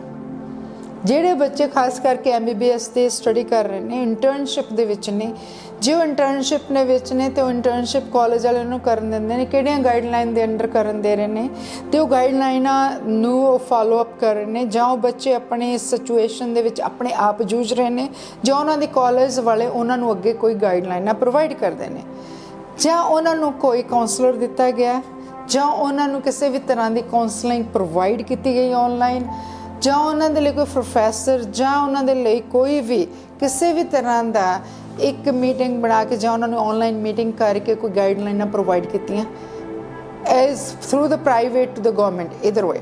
ਐਜ਼ ਅ ਮਾਈ ਨਾਲੇਜ ਮੈਨੂੰ ਨਹੀਂ ਲੱਗਦਾ ਕਿਸੇ ਵੀ ਬੱਚੇ ਨੂੰ ਇਹ ਗਾਈਡਲਾਈਨਾਂ ਕਿਤੇ ਵੀ ਪ੍ਰੋਵਾਈਡ ਕੀਤੀਆਂ ਗਈਆਂ, ਕਿਉਂਕਿ one and the straight head ਸਾਰਿਆਂ ਨੇ ਇੱਕੋ ਹੀ ਫਾਈਟ ਹੋ ਰਹੀ ਸੀ, ਕਰੋਨਾ ਵਾਇਰਸ ਦੇ ਵਿੱਚ ਅਸੀਂ ਲੋਕਾਂ ਨੇ World War II ਵਾਂਗ World War III ਤੋਂ ਵੀ ਵਰਸ situation C. World War II and III ਦੇ ਵਿੱਚ ਤਾਂ ਤੁਸੀਂ ਫਿਰ ਵੀ ਇਹ ਐਡਮਿਟ ਕਰ ਲਿਓ ਵਾਰ ਹੈ, ਉਹਦੇ ਵਿੱਚ ਜੇ ਬੰਦਾ ਜਿੰਦਾ ਤੇ ਜਿੰਦਾ, ਜੇ ਮਰ ਗਿਆ ਤੇ ਮਰ ਗਿਆ। ਅਸੀਂ ਤੇ ਇੱਕ ਤਰ੍ਹਾਂ ਦੇ ਜਿੰਦੇ ਵੀ ਨਹੀਂ ਹਾਂ ਤੇ ਮਰ ਵੀ ਨਹੀਂ ਰਹੇ, ਤੇ ਜਿੰਦੇ ਆ ਤੇ ਸਾਨੂੰ ਇਹ ਨਹੀਂ ਪਤਾ ਸਾਡਾ ਕੱਲ੍ਹ ਕੀ ਹੈ ਤੇ ਅੱਜ ਕੀ ਹੈ। ਉਹ ਆਵਰ ਟੂ ਆਵਰ ਬੰਦਾ ਇੱਕ ਬੱਚੇ ਤੋਂ ਲੈ ਕੇ ਬਜ਼ੁਰਗ ਤੱਕ ਆਵਰ ਟੂ ਆਵਰ ਡੀਲ ਕਰ ਰਿਹਾ। ਉਹਦੇ ਅਦਰ ਇਫੈਕਟਸ ਨੇ ਕਿ ਇੱਕੋ ਘਰ ਦੇ ਵਿੱਚ, ਛੋਟੇ ਘਰਾਂ ਵਿੱਚ ਰਹਿ ਰਹੇ ਨੇ, ਉੱਥੇ ਹਸਬੈਂਡ ਵਾਈਫ ਦਾ ਸਟਰੈਸ ਹੈ। ਉਹ ਸਟਰੈਸ ਜਿਹੜਾ ਹੁੰਦਾ ਤੁਸੀਂ ਕਦੇ ਵੀ ਦੇਖ ਲਿਓ, ਬੱਚਾ ਪੇਰੈਂਟਸ 'ਤੇ ਕੱਢੇਗਾ, ਹਸਬੈਂਡ ਵਾਈਫ 'ਤੇ ਕੱਢੇਗਾ, ਵਾਈਫ ਹਸਬੈਂਡ 'ਤੇ ਕੱਢੇਗੀ। ਉਹਦਾ ਕੀ ਹੈ ਕਿ ਅਸੀਂ ਇੱਕ ਸੌਫਟ ਕੋਰਨਰ ਲੈ ਲੈਂਦੇ ਹਾਂ, ਇੱਕ ਗਰੰਟੀ ਲੈ ਲੈਂਦੇ ਆਪਣੇ ਰਿਸ਼ਤਿਆਂ ਦੀ ਕਿ ਗਰੰਟਡ, ਜਿਹਨੂੰ ਕਹਿੰਦੇ ਗਰੰਟਡ ਰਿਲੇਸ਼ਨਸ਼ਿਪ ਨੇ। ਜਿਹੜੇ ਸਿਬਲਿੰਗ ਨੇ, ਭੈਣ ਭਰਾ ਲੜਨਗੇ, ਉਹਨਾਂ ਨੂੰ ਪਤਾ ਹੈ ਗਰੰਟਡ ਹੈ। ਜਦੋਂ ਤੱਕ ਮੈਰਿਜ ਨਹੀਂ ਹੁੰਦੀ, after marriage I can not guarantee ਕਿ ਕਿੰਨੀ ਕੁ ਰਿਲੇਸ਼ਨ ਤੁਹਾਡੇ ਗਰੰਟਡ ਰਹਿੰਦੇ ਨੇ। ਜਦੋਂ ਉਹ ਲੜਦੇ ਨੇ ਤਾਂ ਇੱਕ ਦੂਜੇ 'ਤੇ ਇੱਕ ਤਰ੍ਹਾਂ ਦੀ ਇੱਕ ਰਿਸ਼ਤੇ ਦੀ ਗਰੰਟੀ ਲੈ ਕੇ ਹਰ ਤਰ੍ਹਾਂ ਦਾ ਮਤਲਬ ਕਿ ਇਲਜ਼ਾਮ ਵੀ ਲਾ ਦਿੰਦੇ ਨੇ, ਗਾਲਾਂ ਵੀ ਕੱਢ ਲੈਂਦੇ, ਸਭ ਤੋਂ ਪਤਾ ਕਿ ਨੈਕਸਟ ਟਾਈਮ ਸੇਮ ਇਸ ਹੋ ਜਾਣਾ। ਪਰ ਕਿੰਨੀਆਂ ਇਸੇ ਤਰ੍ਹਾਂ ਹੀ ਹਸਬੈਂਡ ਵਾਈਫ ਨਾਲ ਕਰ ਲੈਂਦਾ, ਵਾਈਫ ਹਸਬੈਂਡ ਨਾਲ ਕਰ ਲੈਂਦੇ ਆ, ਇਸੇ ਤਰ੍ਹਾਂ ਬਜ਼ੁਰਗਾਂ ਨਾਲ ਹੁੰਦਾ। ਅਤੇ ਪਰ ਜਿਹੜੀ ਇਹ ਸਿਚੁਏਸ਼ਨ ਸੀ ਨਾ, ਇੱਥੇ ਮੈਂਟਲ ਸਟਰੈਸ ਇੰਨਾ ਜ਼ਿਆਦਾ ਸੀ ਕਿ ਕੋਈ ਵੀ ਬੰਦਾ ਇਸ ਸਟੇਜ 'ਤੇ ਨਹੀਂ ਸੀ ਕਿ ਉਹ ਇੱਕ ਦੂਜੇ ਦੇ ਰਿਸ਼ਤੇ ਦਾ ਗਰੰਟਡ ਜਿਹੜਾ ਹੈਗਾ, ਆਪਾਂ ਕਹਿੰਦੇ ਇੱਕ ਰਿਸ਼ਤੇ ਦਾ ਗਰੰਟਡ ਦੂਜੇ ਦੇ ਉੱਤੇ ਲੜਨਾ ਜਾਂ ਗੁੱਸਾ ਕੱਢਣਾ, ਉਹ ਸਹਿਣ ਕਰ ਸਕਦਾ। ਉਹਦੇ ਨਾਲ ਕੀ ਹੋਇਆ ਕਿ ਜਦੋਂ ਨਹੀਂ ਸਹਿਣ ਸਕਦਾ, ਉਹਦਾ ਸਟਰੈਸ ਲੈਵਲ ਇੰਨਾ, ਮੈਂਟਲ ਹੈਲਥ ਇੰਨੀ ਜ਼ਿਆਦਾ ਵਧੇਗੀ। ਅਜੇ ਮੈਨੂੰ ਨਹੀਂ ਪਤਾ ਕਿ ਕਿੰਨੇ ਕੁ ਸਾਈਕੈਟਰਿਸਟ, ਡਾਕਟਰ ਇਸ ਚੀਜ਼ ਨੂੰ ਐਡਮਿਟ ਕਰਨਗੇ ਕਿ ਲੋਕਾਂ ਦਾ ਸਟਰੈਸ ਲੈਵਲ ਕਿਸ ਤਰ੍ਹਾਂ ਦਾ ਅਤੇ ਕਿੱਥੇ ਕਿੱਥੇ ਕਿਵੇਂ ਅਫੈਕਟ ਕਰੇ ਹੈ। ਕਿੰਨਿਆਂ 'ਤੇ ਹਸਬੈਂਡ ਵਾਈਫ 'ਤੇ ਬਹੁਤ ਜ਼ਿਆਦਾ ਸਟਰੈਸ ਵਧੇਗਾ ਕਿ ਉਹ ਫੈਮਿਲੀ ਨੂੰ ਸਪੋਰਟ ਕਰਨਾ, ਦੋ ਜਣਿਆਂ ਦੀ ਇੱਕ ਜਿਵੇਂ ਇੱਕ ਆਪਾਂ ਕਹਿੰਦੇ ਟ੍ਰੇਨ ਦੇ ਪਹੀਆਂ ਦੀ ਇੱਕ ਤਰ੍ਹਾਂ ਨਾਲ ਪੈਰਲਲ ਚੱਲ ਕੇ ਹੀ ਇੱਕ ਫੈਮਿਲੀ ਚੱਲਦੀ ਹੈ। ਜੇ ਉਹ ਦੋਨਾਂ 'ਚ ਇੱਕ ਵੀ ਲੈਫਟ ਰਾਈਟ ਹੁੰਦਾ ਤਾਂ ਤੁਹਾਡੀ ਫੈਮਿਲੀ ਥੋੜ੍ਹੀ ਜਿਹੀ ਡਿਗਮਗਾ ਜਾਂਦੀ ਹੈ। ਇਸ ਤਰ੍ਹਾਂ ਦੇ ਸਟਰੈਸ ਵੀ ਸਾਹਮਣੇ ਆਉਣਗੇ ਅਤੇ ਫਾਈਨੈਂਸ਼ੀਅਲ ਸਟਰੈਸ ਵੀ ਸਾਹਮਣੇ ਆਉਣਗੇ। ਫਾਈਨੈਂਸ਼ੀਅਲ ਸਟਰੈਸ ਦੇ ਨਾਲ ਹੀ ਸਾਰੇ ਸਟਰੈਸ ਸ਼ੁਰੂ ਹੁੰਦੇ ਨੇ। ਕਿਤੇ ਨਾ ਕਿਤੇ ਜਦੋਂ ਅਸੀਂ ਫਾਈਨੈਂਸ਼ੀਅਲੀ, ਜਿਹੜੀ ਮਿਡਲ ਕਲਾਸ ਆ, ਫਾਈਨੈਂਸ਼ੀਅਲੀ ਕੰਫਰਟੇਬਲ ਹੋਵੇ ਨਾ, ਉਹ ਹਰ ਤਰ੍ਹਾਂ ਦੀ ਜ਼ਿੰਦਗੀ ਨੂੰ ਕੱਢ ਲੈਂਦੇ ਆ। ਹਰ ਤਰ੍ਹਾਂ ਦਾ ਸਟਰੈਸ ਨੂੰ ਵੀ ਕਿੰਨੀ ਵਾਰੀ, ਜੇ ਫਾਈਨੈਂਸ਼ੀਅਲੀ ਤੁਸੀਂ ਸਟੇਬਲਾਈਜ਼ ਹੋ, ਉਹ ਹਰ ਤਰ੍ਹਾਂ ਦੇ ਸਟਰੈਸ ਨੂੰ ਕਿੰਨੀ ਵਾਰੀ ਇਮਿਊਨ ਕਰ ਜਾਂਦੇ ਨੇ, ਕਿਉਂਕਿ ਅਸੀਂ ਇੰਡੀਆ ਦੇ ਵਿੱਚ ਸਟਰੈਸ ਇਮਿਊਨ ਕਰਨ ਦੀ ਬਹੁਤ ਹੀ ਜ਼ਿਆਦਾ ਡੀਪਲੀ ਕਪੈਸਿਟੀ ਹੁੰਦੀ ਹੈ। ਪਰ ਜਿੱਥੇ ਅਸੀਂ ਫਾਈਨੈਂਸ਼ੀਅਲੀ ਸਟੇਬਲਾਈਜ਼ ਨਹੀਂ ਹੁੰਦੇ, ਉੱਥੇ ਅਸੀਂ ਕਿਤੇ ਨਾ ਕਿਤੇ ਆਪਣੇ ਆਪ ਨੂੰ ਜਿਹੜੇ ਅਸੀਂ ਬ੍ਰੋਕਨ ਸਮਝਦੇ ਹਾਂ, ਜਿਹੜੇ ਅਸੀਂ ਆਪਣੇ ਆਪ ਨੂੰ ਐਡਮਿਟ ਨਹੀਂ ਕਰਦੇ, ਅਸੀਂ ਪੀਅਰ ਪ੍ਰੈਸ਼ਰ 'ਚ ਜਾ ਕੇ ਦੂਜਿਆਂ ਦੇ ਅੱਗੇ ਐਡਮਿਟ ਨਹੀਂ ਕਰਦੇ ਕਿ ਹਾਂ ਮੈਂ ਬ੍ਰੋਕ, ਜਾਂ ਮੈਨੂੰ ਪੈਸੇ ਦੀ ਲੋੜ ਅੱਜ ਮੇਰੇ ਕੋਲ ਹੈ ਨਹੀਂ, ਕਿਉਂਕਿ ਅਸੀਂ ਕਿਤੇ ਨਾ ਕਿਤੇ ਇਹ ਸੈਲਫ ਕੌਨਸ਼ੀਅਸ 'ਚ ਆ ਜਾਂਦੇ ਹਾਂ ਕਿ ਅਸੀਂ ਕਿਸ ਤੋਂ ਮੰਗਣਾ ਨਹੀਂ ਹੈ। ਅਸੀਂ ਕਿਸੇ ਨੂੰ ਦੱਸਣਾ ਨਹੀਂ। ਪਰ ਅੱਜ ਦੀ ਸਿਚੁਏਸ਼ਨ ਇਹ ਹੈ, ਸਾਨੂੰ ਇਹ ਨਹੀਂ ਸੋਚਣਾ ਚਾਹੀਦਾ ਕਿ ਸਾਡੇ ਨਾਲ ਹੋ ਰਿਹਾ ਜਾਂ ਮੇਰੇ ਘਰ ਪੈਸਾ ਨਹੀਂ, ਮੇਰੇ ਘਰ ਰੋਟੀ ਨਹੀਂ। ਇਹ ਅੱਜ ਦੀ ਜਿਹੜੀ ਦਿਨ ਹੈਗੀ ਆ, ਇਹ ਜਿਹੜਾ ਟਾਈਮ ਨਿਕਲ ਰਿਹਾ ਕਰੋਨਾ ਵਾਇਰਸ ਦਾ, COVID-19 ਦਾ, ਆਲ ਓਵਰ ਵਰਲਡ 'ਤੇ ਇਫੈਕਟ ਪੈ ਰਿਹਾ ਹੈ, ਆਲ ਓਵਰ ਵਰਲਡ 'ਤੇ। ਤੁਸੀਂ ਇਕੱਲੇ ਨਹੀਂ ਹੈਗੇ। ਕਦੇ ਵੀ ਕਿਸੇ ਬੱਚੇ ਨੇ, ਬਜ਼ੁਰਗ ਨੇ, ਕਿਸੇ ਮਿਡ ਏਜ ਹਾਊਸ ਹੋਲਡ ਨੇ ਇਹ ਨਹੀਂ ਸਮਝਣਾ, ਨਾ ਹੀ ਕਿਸੇ ਮੇਰੀ ਭੈਣਾਂ ਨੇ ਇਹ ਨਹੀਂ ਸਮਝਣਾ ਕਿ ਅਸੀਂ ਇਕੱਲੇ ਹਾਂ। ਇਹ ਸਟ੍ਰੈਸ ਜਿੰਨਾ ਤੁਹਾਨੂੰ ਓਨਾ ਹੀ ਮੈਨੂੰ ਹੈ, ਇਹ ਸਟ੍ਰੈਸ ਜਿੰਨਾ ਤੁਹਾਡੇ ਬੱਚਿਆਂ ਦਾ ਓਨਾ ਮੇਰੇ ਬੱਚਿਆਂ ਦਾ। ਇਹ ਸਟ੍ਰੈਸ ਲੈਵਲ ਜਿੰਨਾ ਵੱਡਾ ਮਰਜ਼ੀ ਬੰਦਾ, ਓਨਾ ਹੀ ਵੱਡਾ ਸਟ੍ਰੈਸ ਲੈਵਲ ਉਹਦਾ ਹੋਏਗਾ। ਈਵਨ ਤੁਸੀਂ ਜੇ ਸੋਚੋ ਕਿ ਅੱਜ ਦੇ ਰਿਸ਼ੀ ਮੁਨੀਆਂ ਦੇ ਉੱਤੇ ਵੀ ਜਿਹੜੇ ਅਸੀਂ ਜਿਨ੍ਹਾਂ ਨੂੰ ਕਹਿੰਦੇ ਆ ਕਿ ਸਾਧ ਪੀਰ ਸੰਤ ਨੇ, ਜਿਹੜੇ ਰੱਬ ਨੂੰ ਮੰਨਣ ਵਾਲੇ ਨੇ, ਉਹਨਾਂ 'ਤੇ ਵੀ ਇਹ ਸਟ੍ਰੈਸ ਲੈਵਲ ਓਨਾ ਹੀ ਹੈਗਾ। ਕਿਉਂਕਿ ਸਾਡੀ ਕੰਟਰੀ 'ਚ ਕਿਤੇ ਨਾ ਕਿਤੇ ਸਾਡੇ ਪੀਰਾਂ ਨੇ, ਸੰਤਾਂ ਨੇ, ਜਿਹੜੇ ਮਹੰਤ ਆਪਣੇ ਆਪ ਨੂੰ ਮੰਨਦੇ ਆ, ਬਾਬਾ ਜੀ ਮੰਨਦੇ ਆ। I am not going to against everybody, some of ਜਿਨ੍ਹਾਂ ਨੇ ਕਿ ਇਹਨੂੰ ਬਿਜ਼ਨਸ ਬਣਾ ਲਿਆ ਹੋਇਆ। ਇਹ ਬਿਜ਼ਨਸ ਦੇ ਵਿੱਚ ਉਹਨਾਂ ਨੂੰ ਵੀ ਘਾਟਾ ਪਿਆ ਕਿਉਂਕਿ ਬੀਬੀਆਂ ਬਾਬਿਆਂ ਕੋਲ ਨਹੀਂ ਜਾ ਸਕਦੀਆਂ। ਪੁੱਛਿਆ ਵਾਲੇ ਪੰਡਤਾਂ ਦਾ ਜਿਹੜਾ ਹੈਗਾ ਇੱਕ ਤਰ੍ਹਾਂ ਦਾ ਵਿਹੜਾ ਗਰਕ ਹੋ ਗਿਆ, ਪੰਜਾਬੀ ਦੇ ਵਿੱਚ ਕਹੀਏ, ਤੇ ਕਿਉਂਕਿ ਵਿਚਾਰੇ ਪੁੱਛੇ ਨਹੀਂ ਦੇ ਸਕਦੇ, ਕਿਉਂਕਿ ਉਹ ਆਪ ਹੀ ਨਹੀਂ ਕਰੋਨਾ ਵਾਇਰਸ ਨਾਲ ਲੜ ਸਕਦੇ, ਤਾਂ ਦੂਜਿਆਂ ਨੂੰ ਕੀ ਦੱਸਣਗੇ ਕਿ ਭਾਈ ਤੁਸੀਂ ਕਿਵੇਂ ਲੜਨਾ, ਰਾਈਟ। ਤੇ ਇਹ ਇੱਕ ਤੁਹਾਡੇ ਇਕੱਲਿਆਂ ਦੇ ਨਾਲ ਨਹੀਂ ਹੈ, ਇਹ ਕਰੋਨਾ ਵਾਇਰਸ ਦਾ ਜਾਂ COVID-19 ਦਾ effect all over world equally ਹੈਗਾ। ਹਾਂ, ਸਾਡੇ ਲੋਕਾਂ 'ਤੇ ਜ਼ਿਆਦਾ ਇਸ ਕਰਕੇ ਕਿਉਂਕਿ ਸਾਡਾ ਫਾਈਨੈਂਸ਼ੀਅਲ ਜੋ ਗਵਰਨਮੈਂਟ ਸਿਸਟਮ ਬੜਾ ਵੀਕ ਹੈ। ਇਹ ਨਹੀਂ ਮੈਂ ਕਹਿੰਦੀ ਕਿ ਅੱਜ ਦੀ ਗਵਰਨਮੈਂਟ ਦਾ ਜਾਂ ਪਾਸਟ ਗਵਰਨਮੈਂਟ ਦਾ, ਸਾਡਾ ਜਿਹੜਾ ਪੋਲੀਟੀਕਲ ਸਿਸਟਮ ਹੈ ਉਹ ਪੋਲੀਟੀਕਲ ਸਿਸਟਮ ਬਣ ਕੇ ਰਹਿ ਗਿਆ। ਉਹ ਪੋਲੀਟੀਕਲ ਸਿਸਟਮ ਸਾਡੀ ਡੈਮੋਕ੍ਰੇਸੀ ਦੇ ਨਾਲ ਸਾਡੀ ਆਮ ਪਬਲਿਕ ਨੂੰ ਸਪੋਰਟ ਨਹੀਂ ਕਰਦਾ। ਜੇ ਇਹਦੇ ਵਿੱਚ ਕਿਤੇ ਕਿਸੇ ਨੂੰ ਦੋ ਰਾਹੇ ਹੋਵੇ ਤਾਂ ਡੈਫੀਨੇਟਲੀ ਮੈਂ ਉਹ ਚੈਲੰਜ ਕਰਕੇ ਇਸ ਟੌਪਿਕ 'ਤੇ ਵੀ ਗੱਲ ਕਰ ਸਕਦੀ ਹੈ।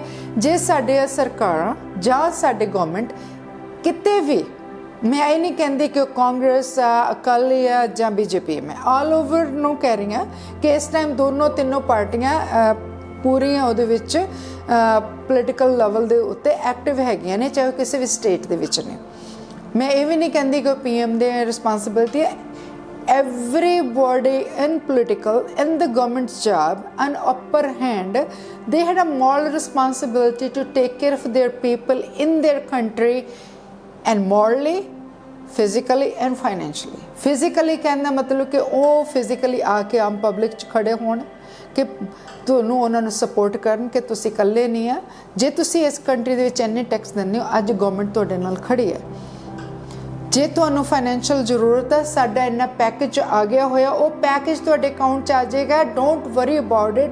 ਤੁਹਾਡਾ ਰੈਂਟ ਪੇਮੈਂਟ ਕਿਤੇ, ਤੁਸੀਂ ਲੈਂਡਲੋਰਡਸ ਨੂੰ ਤਾਂ ਕਹਿ ਦਿੱਤਾ ਕਿ ਕੋਈ ਵੀ ਕਿਰਾਇਆ ਨਹੀਂ ਲੈਣਾ, ਪਰ ਇਹ ਸੋਚੋ ਲੈਂਡਲੋਰਡਾਂ ਨੇ ਕਿਰਾਏ 'ਤੇ ਦਿੱਤੇ ਨੇ, ਉਹਨਾਂ ਨੇ ਵੀ ਕਿਵੇਂ ਪ੍ਰਾਪਰਟੀ ਬਣਾ ਕੇ ਅੱਗੇ ਬੈਂਕ ਲੋਨ ਲਿੱਤੇ ਨੇ, ਉਹਨਾਂ ਨੇ ਲੋਨ ਕਿਵੇਂ ਚੁਕਾਉਣੇ, ਜਾਂ ਤਾਂ ਗਵਰਨਮੈਂਟ ਟੋਟਲੀ ਲੋਨ ਫ੍ਰੀ ਕਰ ਦਿੱਤਾ। ਉਹਨਾਂ ਨੇ ਕੀ ਕੀਤਾ ਕਿ ਲੋਨ ਤੁਸੀਂ ਜ਼ਰੂਰ ਦੇਣਾ, ਤੁਹਾਡੀ PMI ਫ੍ਰੀਜ਼ ਹੋ ਜਾਏਗੀ 2 ਮੰਥ ਲਈ, ਪਰ 2 ਮੰਥ ਤੋਂ ਬਾਅਦ 2 ਮਹੀਨੇ ਉਹ ਤੀਸਰੀ ਹੋਰ ਰਲਾ ਕੇ ਉਹਦਾ ਕੀ ਇਫੈਕਟ, ਤੁਸੀਂ ਡਿਫਾਲਟਰ ਬਣੋਗੇ। ਡਿਫਾਲਟਰ ਤੋਂ ਬਾਅਦ ਕੀ ਹੋਏਗਾ ਕਿ ਤੁਹਾਨੂੰ ਬੈਂਕ ਬੇਲ ਆਊਟ ਕਰਨਗੇ ਜਾਂ ਗਵਰਨਮੈਂਟ ਤੁਹਾਨੂੰ ਬੇਲ ਆਊਟ ਕਰੇਗੀ। ਮੀਨਸ ਬੇਲ ਆਊਟ ਦਾ ਮਤਲਬ ਕਿ ਤੁਹਾਡੇ ਉਹ ਸਾਰੇ ਬਿੱਲ ਪੇ ਕਰਨਗੇ, ਜਾਂ PMI ਤੁਹਾਡੀਆਂ 3 ਮਹੀਨਿਆਂ ਦੀ ਫ੍ਰੀਜ਼ ਹੋਈਆਂ ਦੇਣਗੇ ਨਹੀਂ, ਉਹ ਐਂਡ ਆਫ ਦਾ ਡੇ ਤੁਹਾਡੀ ਰਿਸਪੋਂਸਿਬਿਲਿਟੀ ਹੈ। ਇਸੇ ਹੀ ਕਰਕੇ ਸਾਡੇ ਪੰਜਾਬੀਆਂ ਦਾ ਹੀ ਨਹੀਂ, ਟੋਟਲ ਆਫ ਇੰਡੀਆ ਦੇ ਵਿੱਚ, ਮੈਨੂੰ ਹੋਰ ਕੰਟਰੀਆਂ ਦਾ ਅਜੇ ਨਹੀਂ ਪਤਾ ਕਿਉਂਕਿ ਮੈਂ ਇਸ ਟਾਈਮ ਇੰਡੀਆ 'ਚ ਰਿਜ਼ਾਈਡ ਕਰ ਰਹੀ ਹਾਂ, ਕਿਤੇ ਵੀ ਕੋਈ ਫਾਈਨੈਂਸ਼ੀਅਲ ਸਟ੍ਰੈਟਜੀ ਨਹੀਂ ਹੈਗੀ। ਜੇ ਸਾਡੀ ਫਾਈਨੈਂਸ਼ੀਅਲ ਸਟ੍ਰੈਟਜੀ ਬੈਕਬੋਨ ਨਹੀਂ ਹੈ, ਸਾਡੀ ਲੇਬਰ ਨਹੀਂ ਹੈ ਪ੍ਰੋਪਰਲੀ ਸਾਡੀ ਸਟੇਬਲਾਈਜ਼, ਸਾਡੇ ਲੋਕਾਂ ਨੂੰ ਹੈਂਡ ਟੂ ਮਾਊਥ ਖਾਣ, ਸਵੇਰੇ ਖਾ ਕੇ ਸ਼ਾਮ ਦੀ ਫਿਕਰ ਹੈਗੀ ਆ, 1 ਮੀਲ ਦੇ ਉੱਤੇ ਜੀ ਰਹੇ ਨੇ, ਤੁਸੀਂ ਉਹਨਾਂ ਲੋਕਾਂ ਤੋਂ ਕਿਵੇਂ ਸੋਚਦੇ ਹੋ ਕਿ ਕੱਲ੍ਹ ਨੂੰ ਤੁਹਾਡੇ citizen, future citizen, present citizen ਤੁਹਾਡੀ ਕੰਟਰੀ ਨੂੰ ਪ੍ਰੋਪਰ ਚਲਾਉਣਗੇ? ਉੱਥੇ ਕੀ ਹੋਏਗਾ? ਵੱਧ ਤੋਂ ਵੱਧ ਸਟ੍ਰੈਸ ਅਤੇ ਉੱਥੇ ਮੈਂਟਲ ਹੈਲਥ। ਇਹਦੇ ਬੜੇ ਹੀ ਭਿਆਨਕ ਨਤੀਜੇ ਵੀ ਹੋ ਸਕਦੇ ਨੇ ਜਿਹੜੇ ਤੇ COVID-19 ਦੇ ਲੋਕਡਾਊਨ ਐਂਡ ਕਰਫਿਊ ਦੇ, ਜੇ ਅਸੀਂ ਉਹਨੂੰ ਸੀਰੀਅਸ ਨਾ ਲਿਆ। ਜਿਹੜੀ ਸਾਡੀ ਕੱਲ੍ਹ ਦੀ ਜਨਰੇਸ਼ਨ ਆ, ਫਿਊਚਰ ਸਿਟੀਜ਼ਨ, ਉਹਨਾਂ ਦੇ ਉੱਤੇ ਮੈਂਟਲ ਸਟ੍ਰੈਸ ਬਹੁਤ ਜ਼ਿਆਦਾ ਇਸ ਟਾਈਮ। ਅੱਜ ਦਾ ਬੱਚਾ ਜਿਹੜਾ ਹੈਗਾ ਉਹ ਸਿਰਫ ਇੱਕੋ ਹੀ ਚੀਜ਼ 'ਤੇ ਜੀ ਰਿਹਾ, ਉਹਨੂੰ ਪਤਾ ਇਸ ਪੋਲੀਟੀਕਲ ਗਵਰਨਮੈਂਟ ਦੇ ਵਿੱਚ, ਪੋਲੀਟੀਕਲ ਸਿਸਟਮ ਦੇ ਵਿੱਚ, ਅੱਜ ਦੀ ਬ੍ਰੋਕਨ ਸਿਸਟਮ ਆਫ ਗਵਰਨਮੈਂਟ ਦੇ ਵਿੱਚ ਮੇਰਾ ਫਿਊਚਰ ਨਹੀਂ ਹੈ। ਇਹ ਮੈਂ ਇਕੱਲੀ ਨਹੀਂ ਕਹਿ ਰਹੀ, ਇਹ ਇੱਕ ਅੱਜ ਦਾ ਇੱਕ ਜਿਹੜਾ ਟੋਟਲ ਪੂਰੇ ਇੰਡੀਆ ਦਾ ਬੱਚਿਆਂ ਦੀ ਮਾਈਗ੍ਰੇਸ਼ਨ ਦਾ एक आंकड़ा दस रहा कि साडे पर मंथ कितना बच्चा माइग्रेट हो रहा out of country from the India. ਉਹਦੇ ਕੀ ਰੀਜ਼ਨ ਆ? ਉਹ ਕਿਉਂ ਬਾਹਰ ਜਾ ਰਿਹਾ? ਐਜੂਕੇਸ਼ਨ ਲੈ ਕੇ ਬਾਹਰ ਜਾ ਰਿਹਾ ਕਿਉਂ?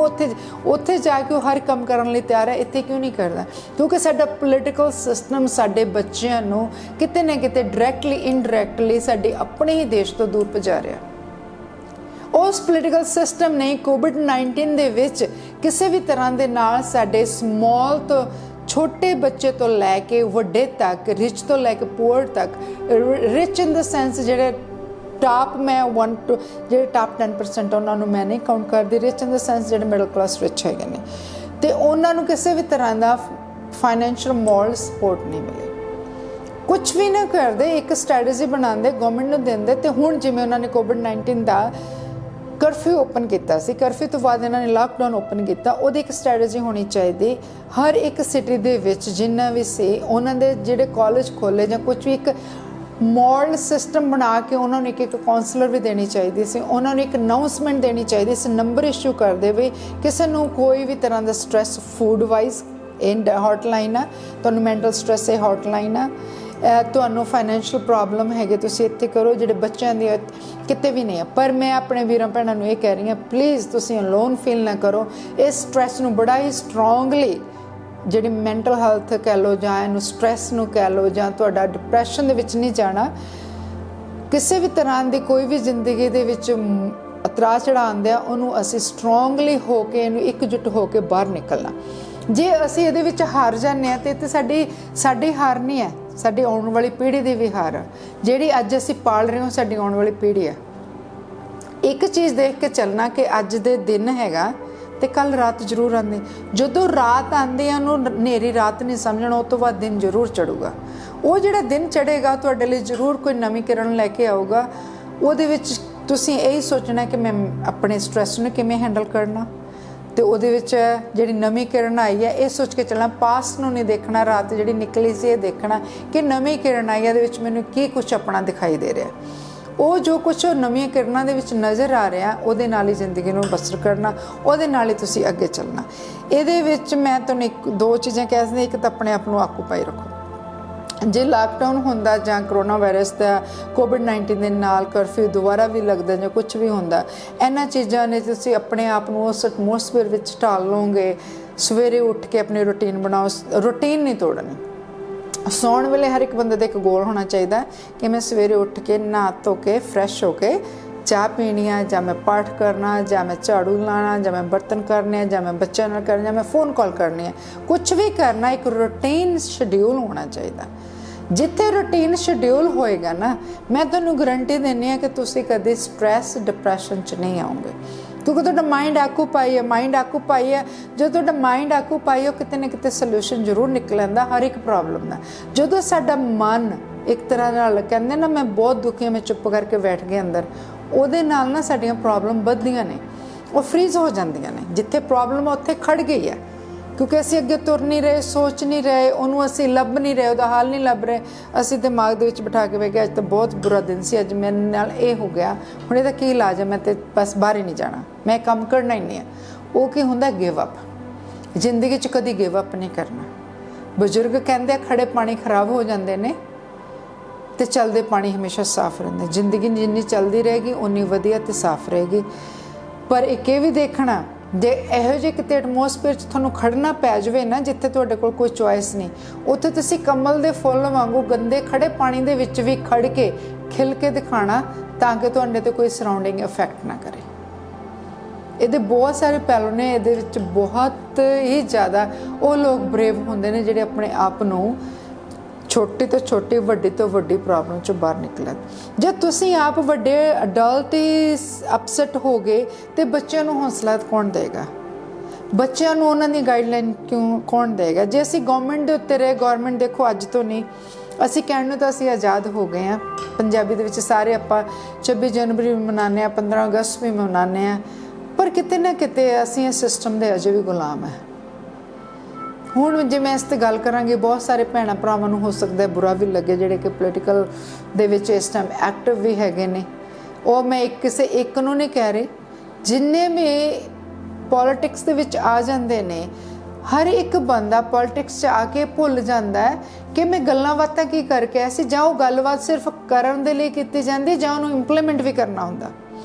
जे ते तुसीं पॉलिटिक्स दे विच एक सीरीयसली पॉलिटिक्स च आंदे हो कि मैं सिस्टम नूं चेंज करना, फिर मैनूं तुहानूं सलूट करदी हां, जरूर आओ। जे तुसीं पॉलिटिक्स दे विच सिर्फ अपनी एक इमेज बनाने लई आंदे हो, लोकां नूं ये कह के मैं सेवा करांगा, मैं ये करांगा वो करांगा, पर उहदे विच पॉलिटिक्स आउण दी जरूरत नहीं। जिस इंसान ने सेवा करनी है, जिस इंसान ने इत्थे रेवोल्यूशन जां कोई भी चीज़ नूं चेंज करना, बिना पॉलिटिक्स तो भी तुसीं कर सकदे हो। तो इस लिए मैं कहनी जिन्ने भी मेरे भैन भरावां दे उत्ते इस कोविड-19 दा जां इस लॉकडाउन दा जां कोरोना वायरस दा कोई भी नैगेटिव इंपैक्ट पिया, ਉਹਨੂੰ अपनी तुसी प्लीज़ वीकनेस ना बनाओ, ਉਹਨੂੰ अपनी स्ट्रेंथ बना के ਉਹਨੂੰ ਅੱਗੇ ਵੱਧ ਚੜ ਕੇ ਉਸ ਤੋਂ ਬਾਹਰ ਨਿਕਲਣ ਦੀ ਕੋਸ਼ਿਸ਼ ਕਰੋ। ਅਸੀਂ ਲੋਕਾਂ ਨੇ ਹੀ ਇਹ ਕੰਟਰੀ ਬਣਾਇਆ, ਸਾਡੀ ਮਿਹਨਤ ਦੇ ਸਦਕਾ ਹੀ ਇਹ ਕੰਟਰੀ ਚੱਲਦੀ ਹੈ। ਕੋਈ ਵੀ ਕੰਟਰੀ ਉੱਥੋਂ ਦੇ ਸਿਟੀਜ਼ਨ ਦੇ ਬੇਸ ਤੇ ਚੱਲਦੀ ਹੈ, ਸਮਾਲ ਬਿਜ਼ਨਸ ਦੇ ਬੇਸ ਤੇ ਚੱਲਦੀ ਹੈ। ਸਮਾਲ ਬਿਜ਼ਨਸ ਇੱਕ ਕੰਟਰੀ ਦੀ ਬੈਕਬੋਨ ਹੁੰਦੇ ਨੇ। ਵੱਡੇ ਬਿਜ਼ਨਸ ਕਿੰਨੇ ਕੁ ਹੁੰਦੇ ਨੇ? 5, 10 ਜਾਂ 20 to 25 काउंट करके देख लो, इस तो ज़्यादा नहीं। उन्होंने जोड़े टापस रिच लोग भी उन्ने जी होणगे। उन्होंने उत्ते कंट्री नहीं चलती, उन्होंने उत्ते सिटियां नहीं चलदियां, उन्होंने उत्ते इकॉनमी नहीं चलती। इकॉनमी चलती है मिडल क्लास ते लोअर क्लास के नाल, पर उस दे विच तुसी किते ना किते क्रश हो के ना रह जाओ। अपने आप नूं उपर उठण दे, अपने आप नूं इन्नी जी स्ट्रोंग बना लो कि तुसी इस सिस्टम दे उपरों दी उठना है।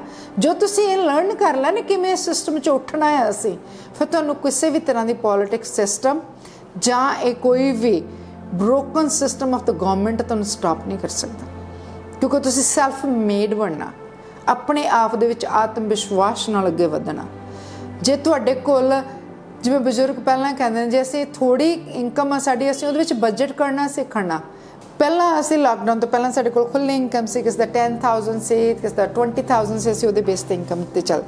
हुण ओह समझ लो 10,000 जिहड़ी तुहाडी लास्ट मार्च दी इनकम सी, उहदे विच तुसीं 3 मंथ नूं डिवीजन करके उहदा बजट बना के चलना। जे तुसीं बजट च चलोगे ना, तुहानूं किसी तरह दा कोई स्ट्रैस नहीं होगा। जिहड़ी अननैसेसरी साडीआं नीड्स ने, नीड नहीं कह सकती, अननैसेसरी खर्चे ने, उन्होंने असीं घट कर लिए। जो कुछ चीज़ें असीं बाहरों करवाते सी, उन्होंने थोड़ा सैल्फ मेड कर लिए।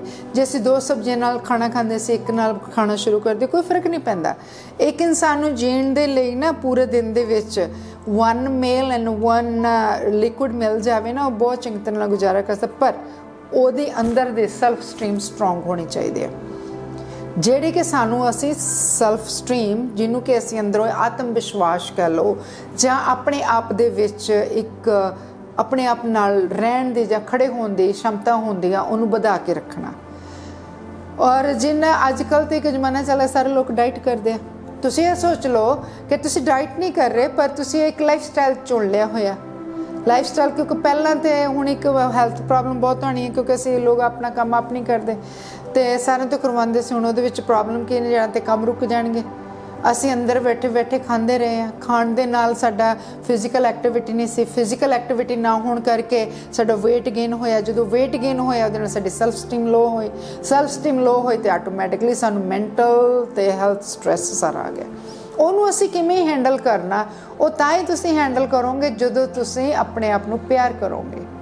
जो ਤੁਸੀਂ ਆਪਣੇ ਆਪ ਨੂੰ ਪਿਆਰ ਕਰਨਾ ਸ਼ੁਰੂ ਕਰਤਾ, जो लव यू सैल्फ, then ਤੁਸੀਂ ਆਪਣੇ ਆਪ ਨੂੰ ਮੋਟੀਵੇਟ ਕਰਨਾ कि मैं इसनों ठीक करना। I love my self. जिहो जी भी तुसी हैगे हो, कदी भी मिरर दे अगे जाके अपने आप नूं जज ना करो। जो तुहाडे च हैबिट आ गई, तुसी दूजे नूं नहीं जज करोगे। जो तुसी किसी नूं जज नहीं करोगे, तुसी सारिआं नूं प्यार करोगे। जो तुसी सारिआं नूं प्यार करोगे, उत्थे स्ट्रैस नहीं होगा, दूजा बंदा भी तुहानूं उन्ना ही प्यार करेगा। स्ट्रैस दे विच जदों असीं दूजिआं नालों असीं थोड़ी जी दीवारां खड़ियां कर लैंदे आ, जजमैंटल हो जाने आ, किसी नूं जज करदे उहदा किते ना किते असीं भी स्ट्रैस लैंदे आ ना पर्सनली, कि वो बंदा इदां दा, किते ना किते उहदी नैगेटिव एनर्जी आंदी है जां कदी पॉजिटिव आंदी है। पर असीं किसी दी खुशी दे विच, किसी दे गम दे विच कदी खुशी च खुशी हो लो, किसी दे गम दे विच कदी खुश ना हो। अज का जिहड़ा टाइम हैगा, ये चलदा सानू सारिਆਂ भैन भरावां नूं कोविड-19 दे विच एक दूजे नाल बांह नाल बांह, मोढे नाल मोढा ला के अगे चलना पैना। जे किसी दे कोल घट आ तो दूजे नूं उहदे नाल रल के कर लो। जे एक टाइम ते तुसीं रल मिल के एक दूजे नाल खड़े भी हो जाओगे, कोई फर्क नहीं पैना। ਜੇ ਅਸੀਂ ਇਸ ਕੋਵਿਡ-19 ਦੇ ਵਿੱਚ ਜਾਂ ਕਰੋਨਾ ਵਾਇਰਸ ਦੇ ਨਾਲ ਜਦੋਂ ਬੰਦੇ ਦੀ ਇੱਕ ਲਾਈਫ ਹੀ ਚਲੇ ਜਾਂਦੀ, ਸਭ ਕੁਛ ਹੱਥੀਂ ਛੱਡ ਜਾਂਦੇ, ਉਹ ਵੀ ਇਨਸਾਨ ਸਬਰ ਕਰਦਾ। ਤੇ ਜੇ ਅਸੀਂ ਪ੍ਰੈਜ਼ੈਂਟ ਜਿੰਦੇ ਉਸ ਪਰਮਾਤਮਾ ਦਾ ਲੱਖ ਲੱਖ ਸ਼ੁਕਰ ਕਰੀਏ ਕਿ ਅੱਜ ਸਾਡੇ ਕੋਲ ਜ਼ਿੰਦਗੀ ਵੀ ਹੈਗੀ ਹੈ ਤੇ ਜਾਨ ਵੀ ਹੈਗੀ ਹੈ, ਤੇ ਅਸੀਂ ਡੈਫੀਨੇਟਲੀ ਆਪਣੇ ਨੇਬਰ ਲਈ, ਆਪਣੇ ਗੁਆਂਢੀਆਂ ਲਈ, ਆਪਣੇ ਸਾਹਮਣੇ ਵਾਲਿਆਂ ਲਈ, ਆਪਣੇ ਰਿਸ਼ਤੇਦਾਰਾਂ ਲਈ, ਆਪਣੇ ਭੈਣ ਭਾਈਆਂ ਲਈ, ਆਪਣੇ ਬਜ਼ੁਰਗਾਂ ਲਈ ਅਸੀਂ ਜ਼ਰੂਰ ਕੁਛ ਨਾ ਕੁਛ ਕਰਨਾ, ਚਾਹੇ ਫਿਜ਼ੀਕਲੀ ਹੈ, ਚਾਹੇ ਮੋਰਲੀ, ਚਾਹੇ 2 ਲਫ਼ਜ਼ ਹੀ ਨੇ ਪਿਆਰ ਦੇ। ਤੁਹਾਡੇ 2 ਲਫ਼ਜ਼ ਪਿਆਰ ਦੇ ਸ਼ਾਇਦ ਇੱਕ ਨੇਬਰ ਦੇ ਲਈ ਜਾਂ ਇੱਕ ਛੋਟਾ ਜਿਹਾ ਕੰਮ ਕਰਨ ਵਾਲੇ ਨੂੰ, ਇਸ ਕਿਸੇ ਨੂੰ ਐਪਰੀਸ਼ੀਏਟ ਕਰਨਾ ਜਾਂ ਪਿਆਰ ਨਾਲ ਬੁਲਾਉਣਾ, ਉਹਦੀਆਂ ਥੋੜ੍ਹੀਆਂ ਛੋਟੀਆਂ ਗਲਤੀਆਂ ਨੂੰ ਦਖਲਅੰਦਾਜ਼ੀ ਨਹੀਂ ਕਰਨੀ ਜਾਂ ਉਹਨਾਂ ਨੂੰ ਨਜ਼ਰਅੰਦਾਜ਼ ਕਰਨਾ, ਉਹ ਕਿੰਨੀ ਵਾਰੀ ਕਿਸੇ ਦੀ ਐਨਰਜੀ ਨੂੰ ਬੂਸਟ ਕਰਕੇ ਨਾ ਬਹੁਤ ਅੱਗੇ ਲੈ ਜਾਂਦਾ। ਮੈਂ ਉਸ ਚੀਜ਼ ਦੇ ਉੱਤੇ ਬਹੁਤ ਜ਼ਿਆਦਾ ਬਿਲੀਵ ਕਰਦੀ ਹਾਂ, ਕਿਉਂਕਿ ਮੈਂ ਕਿੰਨੀ ਵਾਰੀ ਆਪ ਇਸ ਐਕਸਪੀਰੀਅੰਸ 'ਚੋਂ ਨਿਕਲਦੀ ਹਾਂ। ਜਿਹੜੇ ਬੱਚੇ ਹੁਣ +2 'ਚ ਨੇ, ਉਹਦੇ ਪੇਰੈਂਟਸ ਕਹਿ ਸਕਦੇ ਉਹਨਾਂ ਕੋਈ ਗੱਲ ਨਹੀਂ ਬੇਟਾ, ਜੇ ਇਹ ਨਹੀਂ ਹੋਇਆ ਤਾਂ ਅਗਲੇ ਸਾਲ ਸਹੀ। ਜ਼ਿੰਦਗੀ ਤਾਂ ਨਹੀਂ ਨਾ ਖਤਮ ਹੋ ਗਈ, 1 ਸਾਲ ਹੀ ਗਿਆ ਤੇ ਅਗਲਾ ਸਾਲ ਹੈਗਾ, ਕੋਈ ਗੱਲ ਨਹੀਂ ਹੈ। ਜਿਹੜੇ ਮੈਡੀਕਲ 'ਚ ਨੇ ਬੱਚੇ, ਕੋਈ ਗੱਲ ਨਹੀਂ ਬੇਟਾ, ਤੇਰੇ ਨਾਲ ਨਹੀਂ ਹੈ, ਸਾਰੀ ਦੁਨੀਆ ਨਾਲ ਹੋਏਗਾ, ਆਪਣੇ ਇਕੱਲੇ ਨਾਲ ਥੋੜ੍ਹਾ ਨਾ, ਪੂਰੇ ਵਰਲਡ ਨਾਲ ਹੈਗਾ। It's not a 1 country, it's not a 1 house, it's not a 1 state, ਪੂਰੇ ਵਰਲਡ ਦੇ ਨਾਲ ਹੈ। ਪਰ ਸਾਡਾ ਇੱਕੋ ਹੀ ਡਿਫਰੈਂਸ ਹੈਗਾ ਥੋੜ੍ਹਾ ਜਿਹਾ, ਸਾਡੀ ਕੰਟਰੀ ਦਾ। ਕਿਤੇ ਨਾ ਕਿਤੇ ਸਾਡੀ ਡੈਮੋਕ੍ਰੇਸੀ ਹੈ ਜਿਹੜੀ, ਉਹ ਸਾਨੂੰ, ਸਾਡੇ ਆਪਣਿਆਂ ਨੂੰ ਅਸੀਂ ਆਪਣੇ ਆਪ ਹੀ ਲੈਟ ਡਾਊਨ ਕਰ ਜਾਂਦੇ ਹਾਂ। ਜਿੱਥੇ ਅਸੀਂ ਕਹਿੰਦੇ ਹਾਂ ਨਾ, ਜਦੋਂ ਆਪਣਿਆਂ ਦੀ ਤਕਲੀਫ ਸਭ ਤੋਂ ਜ਼ਿਆਦਾ ਹੁੰਦੀ ਹੈ, ਹੋ ਸਕਦਾ ਅਸੀਂ ਬਾਹਰਲੀਆਂ ਕੰਟਰੀਆਂ 'ਚ ਜਾ ਕੇ, ਉਹ ਕੰਟਰੀਆਂ ਸਾਨੂੰ ਬੜੀਆਂ ਸਪੋਰਟ ਕਰਦੇ, ਸਾਡੇ ਜਿੰਨੇ ਵੀ ਬੱਚੇ ਜਾਂ ਸਾਡੇ ਬਜ਼ੁਰਗ ਜਾਂ ਸਾਡੇ ਵੱਡੇ, ਸਾਡੇ ਭੈਣ ਭਰਾ ਬਾਹਰ ਬੈਠੇ ਨੇ, ਉਹਨਾਂ ਦੀ ਜਿਹੜੀ ਪ੍ਰੋਪਰ ਇੱਥੋਂ ਦੀ ਇਮੀਗ੍ਰੇਸ਼ਨ ਆ, ਉਹਨਾਂ ਹੀ ਉੱਥੋਂ ਦੇ ਲੋਕਾਂ ਨੂੰ ਪੈਕੇਜ ਮਿਲਿਆ ਹੋਵੇਗਾ ਜਿੰਨਾ ਸਾਡੇ ਇੱਥੋਂ ਦੇ ਭੈਣ ਭਰਾਵਾਂ ਨੂੰ ਮਿਲਿਆ, ਕੋਈ ਫਰਕ ਨਹੀਂ ਹੈ। ਲੇਕਿਨ ਜਿੱਥੇ ਤੁਹਾਡੇ ਆਪਣੇ ਘਰ ਦੇ ਵਿੱਚ ਇੱਕ ਮਾਂ ਬੈਠ ਕੇ 2 ਬੱਚਿਆਂ ਨੂੰ ਖਾਣਾ ਦੇ ਰਹੀ ਹੈ, ਇੱਕ ਨੂੰ ਘੱਟ ਦੇ ਰਹੀ ਹੈ, ਇੱਕ ਨੂੰ ਵੱਧ ਦੇ ਰਹੀ ਹੈ, ਇੱਕ ਨੂੰ ਦੇ ਹੀ ਨਹੀਂ ਰਹੀ, ਉੱਥੇ ਕਿਤੇ ਨਾ ਕਿਤੇ ਜ਼ਰੂਰ ਤਕਲੀਫ ਹੁੰਦੀ ਹੈ। ਇਹ ਮੇਰਾ ਕਹਿਣ ਦਾ ਭਾਵ ਘਰ ਤੋਂ ਕਿ ਮੇਰੀ ਕੰਟਰੀ ਤੋਂ। ਜਦੋਂ ਇਹ ਤਕਲੀਫਾਂ ਦੇ ਵਿੱਚੋਂ ਅਸੀਂ ਨਿਕਲਦੇ ਹਾਂ, ਉਹ ਕਿਤੇ ਨਾ ਕਿਤੇ ਤੁਹਾਨੂੰ ਡਿਸਕਰੇਜਮੈਂਟ ਹੁੰਦੀ ਹੈ। ਜਦੋਂ ਡਿਸਕਰੇਜਮੈਂਟ ਹੁੰਦੀ ਹੈ, ਅਸੀਂ ਸੋਚਦੇ ਹਾਂ ਕਿ ਸਾਡੇ ਬੱਚੇ ਪੜ੍ਹ ਲਿਖ ਕੇ ਬਾਹਰ ਨਿਕਲਣ ਸਿਸਟਮ 'ਚੋਂ, ਪਰ ਨਹੀਂ, ਅਸੀਂ ਉੱਥੇ ਕੀ ਕਰਦੇ ਹਾਂ, ਅਸੀਂ ਗਿਵ ਅਪ ਕਰਤਾ ਇਸ ਸਿਸਟਮ ਨੂੰ, ਅਸੀਂ ਸਪੋਰਟ ਕਰਦੇ ਹਾਂ। ਇਹ ਸਮਾਜਵਾਦ ਨੂੰ ਅਸੀਂ ਸਪੋਰਟ ਕਰ ਰਹੇ ਹਾਂ, ਇਹਨੂੰ ਸਮਾਜਵਾਦ ਕਹਿੰਦੇ ਆ, ਇਹਨੂੰ ਅਸੀਂ ਸਪੋਰਟ ਕਰਦੇ ਹਾਂ ਕਿਉਂਕਿ ਅਸੀਂ ਗਿਵ ਅਪ ਕਰਤਾ ਕਿ ਇਹਨਾਂ ਨੇ ਤਾਂ ਇੱਦਾਂ ਹੀ ਕਰਨਾ, ਇਹਨਾਂ ਨੂੰ ਆਪਣੇ ਘਰ ਭਰਨ ਦੇ, ਕੋਈ ਗੱਲ ਨਹੀਂ, ਅਸੀਂ ਟੈਕਸ ਦੇਣਾ ਤੇ ਅੱਗੇ ਚਲੇ ਜਾਣਾ। ਪਰ ਅਸੀਂ ਕਦੇ ਵੀ ਡਿਸਾਈਡ ਨਹੀਂ ਕੀਤਾ ਕਿ ਅਸੀਂ ਇਹਨੂੰ ਫਾਈਟ ਕਰਕੇ ਇਸ ਸਿਸਟਮ ਨੂੰ ਅਸੀਂ ਚੇਂਜ ਕਰਨਾ। ਕਿਤੇ ਨਾ ਕਿਤੇ ਅਸੀਂ ਇਸ ਕੰਟਰੀ ਨੂੰ ਹੀ, ਕੰਟਰੀ ਦੇ ਵਿੱਚ ਰਹਿ ਕੇ ਆਪਣੇ ਘਰ ਨੂੰ ਹੀ ਸੰਵਾਰਨਾ। ਘਰ ਅਸੀਂ ਉਦੋਂ ਸਵਾਰਾਂਗੇ ਜਦੋਂ ਸਾਡੇ ਘਰ ਦੀ ਯੂਨਿਟੀ, ਘਰ ਮੀਨਸ 1 ਮੁਹੱਲਾ, ਪਿੰਡ, ਘਰ, ਫਿਰ ਸਿਟੀ ਦੇ, ਜਦੋਂ ਅਸੀਂ ਇੱਕ ਦੂਜੇ ਨੂੰ ਸਪੋਰਟ ਕਰ। ਅਸੀਂ ਧਰਮਾਂ ਦੇ ਵਿੱਚ, ਜਾਤ ਪਾਤ ਦੇ ਵਿੱਚ ਹੀ ਰੁਲ ਕੇ ਰਹਿ ਗਏ ਹਾਂ। ਮੈਨੂੰ ਅੱਜ ਵੀ ਸਰਪ੍ਰਾਈਜ਼ ਹੁੰਦਾ ਕਿ ਇੱਕ ਪਾਸੇ ਤੇ ਅਸੀਂ ਕਹਿੰਦੇ ਹਾਂ ਅਸੀਂ ਦਲਿਤ ਨੂੰ ਦਲਿਤ ਨਹੀਂ ਕਹਿਣਾ, ਦੂਜੇ ਪਾਸੇ ਅਸੀਂ ਇੱਕ ਰਾਖਵੀਆਂ ਸੀਟਾਂ ਰੱਖੀਆਂ SC BC ਦੀਆਂ। ਮੈਂ ਉਹਨਾਂ ਦੇ ਅਗੇਂਸਟ ਨਹੀਂ ਹਾਂ, ਪਰ ਇੱਕ ਟਾਈਮ ਸੀ ਜਦੋਂ ਇਹਦੀ ਜ਼ਰੂਰਤ ਸੀ, ਮੈਂ ਮੰਨਦੀ ਹਾਂ। ਪਰ ਇੱਕ ਟਾਈਮ ਅੱਜ ਆ ਗਿਆ ਹੋਇਆ ਕਿ ਅੱਜ ਇਹਦੀ ਜ਼ਰੂਰਤ ਨਹੀਂ ਹੈਗੀ, ਕਿਉਂਕਿ ਸਾਨੂੰ ਅੱਜ ਐਜੂਕੇਟਿਡ ਲੋਕਾਂ ਦੀ ਜ਼ਰੂਰਤ ਹੈ, ਐਜੂਕੇਟਿਡ ਬੱਚਿਆਂ ਦੀ ਜ਼ਰੂਰਤ ਹੈ, ਜਿਹੜੇ ਕਿ ਅੱਗੇ ਆ ਕੇ ਸਾਡੀ ਨਿਊ ਟੈਕਨੋਲੋਜੀ ਦੇ ਨਾਲ, ਨਿਊ ਇਕਨੋਮਿਕਲ ਪੈਕੇਜ ਵਰਲਡ ਦੇ ਨਾਲ ਕੰਪੀਟ ਕਰਕੇ, ਤਾਂ ਕਿ ਅਸੀਂ ਅੱਗੇ ਵੱਧ ਸਕੀਏ। ਜੇ ਅਸੀਂ ਵਰਲਡ ਨਾਲ ਕੰਪੀਟ ਕਰਦੇ, ਕਿਤੇ ਨਾ ਕਿਤੇ ਅਸੀਂ ਇਸ ਚੀਜ਼ ਨੂੰ ਥੋੜ੍ਹਾ ਜਿਹਾ ਬੈਟਰ ਹੈਂਡਲ ਕਰ ਸਕਦੇ ਸੀਗੇ। ਕੋਵਿਡ-19 ਨੂੰ ਅਸੀਂ ਬੈਟਰ, ਅਸੀਂ ਸਾਰੇ ਕਹਿੰਦੇ ਸਾਡੇ ਕੰਟਰੀ ਦੇ ਵਿੱਚ ਕੋਵਿਡ-19 ਜਾਂ ਕਰੋਨਾ ਵਾਇਰਸ ਨਹੀਂ ਹੈ, ਪਰ ਕਿਤੇ ਨਾ ਕਿਤੇ ਅਸੀਂ ਇਹ ਵੀ ਨਜ਼ਰਅੰਦਾਜ਼ ਕਰਦੇ ਹਾਂ ਕਿ ਸਾਡੇ ਕੋਲ ਪੂਰੀ ਟੈਸਟਿੰਗ ਹੀ ਹੈ ਨਹੀਂ। ਅਸੀਂ ਇਹਨੂੰ ਕੈਟਾਗਰੀਰਾਈਜ਼ ਨਹੀਂ ਕੀਤਾ, ਜਿਹੜੇ ਰੈਗੂਲਰ ਡੈਥ ਸੀਗੀਆਂ ਜਾਂ ਹਾਰਟ ਅਟੈਕ ਦੀਆਂ ਜਾਂ ਆਪਣੇ ਕੈਂਸਰ ਦੀਆਂ ਜਾਂ ਰੈਗੂਲਰ ਡੇਲੀ ਵੇਅਰ ਲਾਈਫ ਦਾ ਜਿਹੜਾ ਬਾਡੀ ਦਾ ਹੁੰਦਾ, ਉਹਨੂੰ ਅਸੀਂ ਸਾਈਡ 'ਤੇ ਕੱਢਿਆ ਨਹੀਂ, ਜਾਂ ਤਾਂ ਉਹਦੀ ਕਿਉਰ ਟੋਟਲੀ 0 ਕਰ ਦਿੱਤੀ ਹੈ, ਜਾਂ ਉਹਨਾਂ ਦੇ ਡੈਥਸ ਨੂੰ ਕਰੋਨਾ ਵਾਇਰਸ ਦੀ ਡੈਥ ਦੇ ਨਾਲ ਮਿਕਸ ਕਰ ਦਿੱਤਾ। ਕਰੋਨਾ ਵਾਇਰਸ ਦੀ ਟੈਸਟਿੰਗ ਜਿਹੜੀ ਅੱਜ ਤੱਕ ਪ੍ਰੋਪਰ ਨਹੀਂ, ਮੈਂ ਮੰਨਦੀ ਹਾਂ ਉਹਦਾ ਟ੍ਰੀਟਮੈਂਟ ਨਹੀਂ ਹੈਗਾ, ਪਰ ਉਹਨੂੰ ਅਸੀਂ ਕਿਤੇ ਨਾ ਕਿਤੇ ਵੀ ਨਜ਼ਰਅੰਦਾਜ਼ ਨਹੀਂ ਕਰ ਸਕਦੇ ਕਿ ਉਹਦੀ ਅਸੀਂ ਪ੍ਰੋਪਰ ਟੈਸਟਿੰਗ ਕਰਕੇ ਉਹਨੂੰ ਕੈਟਾਗਰੀਰਾਈਜ਼ ਨਾ ਕਰੀਏ। ਸਾਡੇ ਕੋਲ ਮੈਡੀਕਲ ਸਿਸਟਮ ਦੇ ਵਿੱਚ ਜਿਹੜੀ ਦੁਕਾਨਦਾਰੀਆਂ ਨੇ, ਵੱਡੇ ਵੱਡੇ ਨਾਮ ਦੇ ਹਸਪੀਟਲ ਨੇ, ਮੈਂ 1 ਪੁਆਇੰਟ ਕਿਤੇ ਅਪਰੀਸ਼ੀਏਟ ਕਰਦੀ ਹਾਂ ਗੌਰਮੈਂਟ ਨੂੰ ਕਿ ਉਹਨਾਂ ਨੇ ਪ੍ਰਾਈਵੇਟ ਦੁਕਾਨਦਾਰੀਆਂ ਨੂੰ ਥੋੜ੍ਹਾ ਜਿਹਾ ਕੱਸਣਾ ਸ਼ੁਰੂ ਕੀਤਾ। ਉਹਦੇ ਉਹ ਪੂਰੀ ਸ਼ਲਾਘਾ ਦੇ ਹੱਕਦਾਰ ਨੇ, ਕਿਉਂਕਿ ਜਿਨ੍ਹਾਂ ਲੋਕਾਂ ਨੇ 1 ਲੱਖ ਰੁਪਏ ਦੇ ਬਿੱਲ ਲਈ ਸ਼ਾਪਸ ਖੋਲ੍ਹੀਆਂ ਹੋਈਆਂ ਸੀ, ਔਰ ਮੈਂ ਉਹਨਾਂ ਨੂੰ ਹਸਪੀਟਲ ਨਹੀਂ ਕਹੂੰਗੀ। ਹਸਪੀਟਲ ਹੁੰਦਾ ਜਦੋਂ ਇੱਕ ਡਾਕਟਰ ਓਥ ਲੈਂਦਾ, ਉਹ ਓਥ ਲੈਂਦਾ ਮੈਂ ਕਿਸੇ ਰੇਸ ਜਾਂ ਕਿਸੇ ਦੇ ਨਾਲ ਪੈਸੇ ਦੇ ਲਈ ਜਾਂ ਕਿਸੇ ਤਰ੍ਹਾਂ ਦੀ ਨੂੰ ਸਾਈਡ 'ਤੇ ਰੱਖ ਕੇ ਸਾਰੀਆਂ ਚੀਜ਼ਾਂ ਨੂੰ ਪਾਸੇ ਤੇ ਰੱਖ ਕੇ ਕਿ ਹਿਊਮਨ ਦੀ ਜਾਣੀ ਕਿ ਇੱਕ ਇਨਸਾਨੀਅਤ ਦੀ ਸੇਵਾ ਕਰੂੰਗਾ, ਚਾਹੇ ਕਿਸੇ ਵੀ ਸਿਚੁਏਸ਼ਨ 'ਚ ਹੋਵੇ।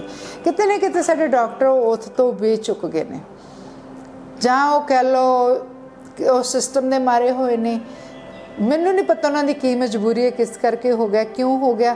ਅੱਜ ਵੀ ਹਸਪੀਟਲ ਦੇ ਵਿੱਚ ਸਾਡੇ ਲੋਅਰ ਸਟਾਫ ਹੀ ਕੇਅਰ ਦੇ ਰਿਹਾ, ਜਿਹੜੇ ਅਪਰ ਸਟਾਫ ਆ ਕੋਈ ਵੀ ਨਹੀਂ ਅੱਗੇ ਆ ਰਿਹਾ। ਕੀ ਗੱਲ ਅੱਜ ਸਾਡੇ ਵੱਡੇ ਵੱਡੇ ਡਾਕਟਰ ਸਾਡੇ ਅੱਗੇ ਫਿਊਚਰ ਦੀ ਜਨਰੇਸ਼ਨ ਜਿਨ੍ਹਾਂ ਨੇ ਮੈਡੀਕਲ ਫੀਲਡ 'ਚ ਆਉਣਾ ਉਹਨਾਂ ਦੇ ਲਈ ਐਗਜ਼ਾਮਪਲ ਬਣਨਾ ਭੁੱਲ ਗਏ, ਜਾਂ ਅੱਜ ਦੇ ਸਾਡੇ ਮੈਡੀਕਲ ਫੀਲਡ ਦੇ ਅਪਰ ਡਾਕਟਰ ਸੀਨੀਅਰ ਡਾਕਟਰਸ ਉਹ ਆਪਣੀ ਓਥ ਨੂੰ ਭੁੱਲ ਗਏ, ਜਿਹੜੇ ਕਿ ਹਮੇਸ਼ਾ ਵਾਈਟ ਕੋਟ ਸਰਜਨ ਕੋਟ ਪਾ ਕੇ ਫਿਜ਼ੀਸ਼ੀਅਨ ਕੋਟ ਪਾ ਕੇ ਬੱਚਿਆਂ ਨੂੰ ਓਥ ਦਿੰਦੇ ਨੇ ਕਿ ਓਥ ਦਾ ਮੀਨਿੰਗ ਕੀ ਆ, ਉਹ ਓਥ ਲੈ ਕੇ ਤੁਸੀਂ ਕਿਵੇਂ ਇੱਕ ਇਨਸਾਨਾਂ ਦੀ ਸੇਵਾ ਕਰਨੀ ਹੈ। ਮੈਨੂੰ ਇਹਨਾਂ ਚੀਜ਼ਾਂ ਦੇ ਨਾਲ ਕਾਫੀ ਗਿਲੇ ਸ਼ਿਕਵੇ ਨੇ, ਪਰ ਕਿਤੇ ਨਾ ਕਿਤੇ ਮੈਂ ਹਮੇਸ਼ਾ ਗੌਰਮੈਂਟ ਦੇ ਬ੍ਰੋਕਨ ਸਿਸਟਮ 'ਤੇ ਅਪਸੈਟ ਰਹਿੰਦੀ ਹਾਂ। ਪਰ ਵਨ ਪੁਆਇੰਟ ਜਿਹੜਾ ਕਿ ਉਹਨਾਂ ਨੇ ਗੌਰਮੈਂਟ ਸਿਸਟਮ ਦੇ ਵਿੱਚ ਪ੍ਰਾਈਵੇਟ ਸੈਕਟਰ ਨੂੰ ਖਿੱਚਿਆ, ਉਹ ਕਿਤੇ ਨਾ ਕਿਤੇ ਬੜੀ ਚੰਗੀ ਗੱਲ ਵੀ ਹੋਈ ਹੈ ਕਿ ਦੁਕਾਨਦਾਰੀ ਬੰਦ ਹੋਣੀ ਚਾਹੀਦੀ ਹੈ। ਮੈਂ ਇਹਨਾਂ ਨੂੰ ਹਸਪੀਟਲ ਜਾਂ ਸਪੈਸ਼ਲਾਈਜ਼ ਹਸਪੀਟਲ ਨਹੀਂ ਕਹਾਂਗੀ, ਇਹ ਦੁਕਾਨਦਾਰੀ ਹੈ, ਕਿਉਂਕਿ ਦੁਕਾਨਦਾਰੀ ਇੱਕ ਜਿਹੜੀ ਸੀ ਕਰਿਆਨੇ ਦੀ ਦੁਕਾਨ ਵੀ ਬੰਦ ਹੋ ਗਈ, ਇੱਕ ਸੈਲੂਨ ਵੀ ਬੰਦ ਹੋ ਗਿਆ, ਉੱਥੇ ਫਿਰ ਕੀ ਹੋਇਆ, ਇਹ ਜਿਹੜੀਆਂ ਮੈਡੀਕਲ ਫੈਸਿਲਿਟੀ ਸੀਗੀਆਂ ਇਹ ਵੀ ਬੰਦ ਹੋ ਗਈਆਂ, ਦੁਕਾਨਦਾਰੀ ਹੋ ਗਈ ਨਾ।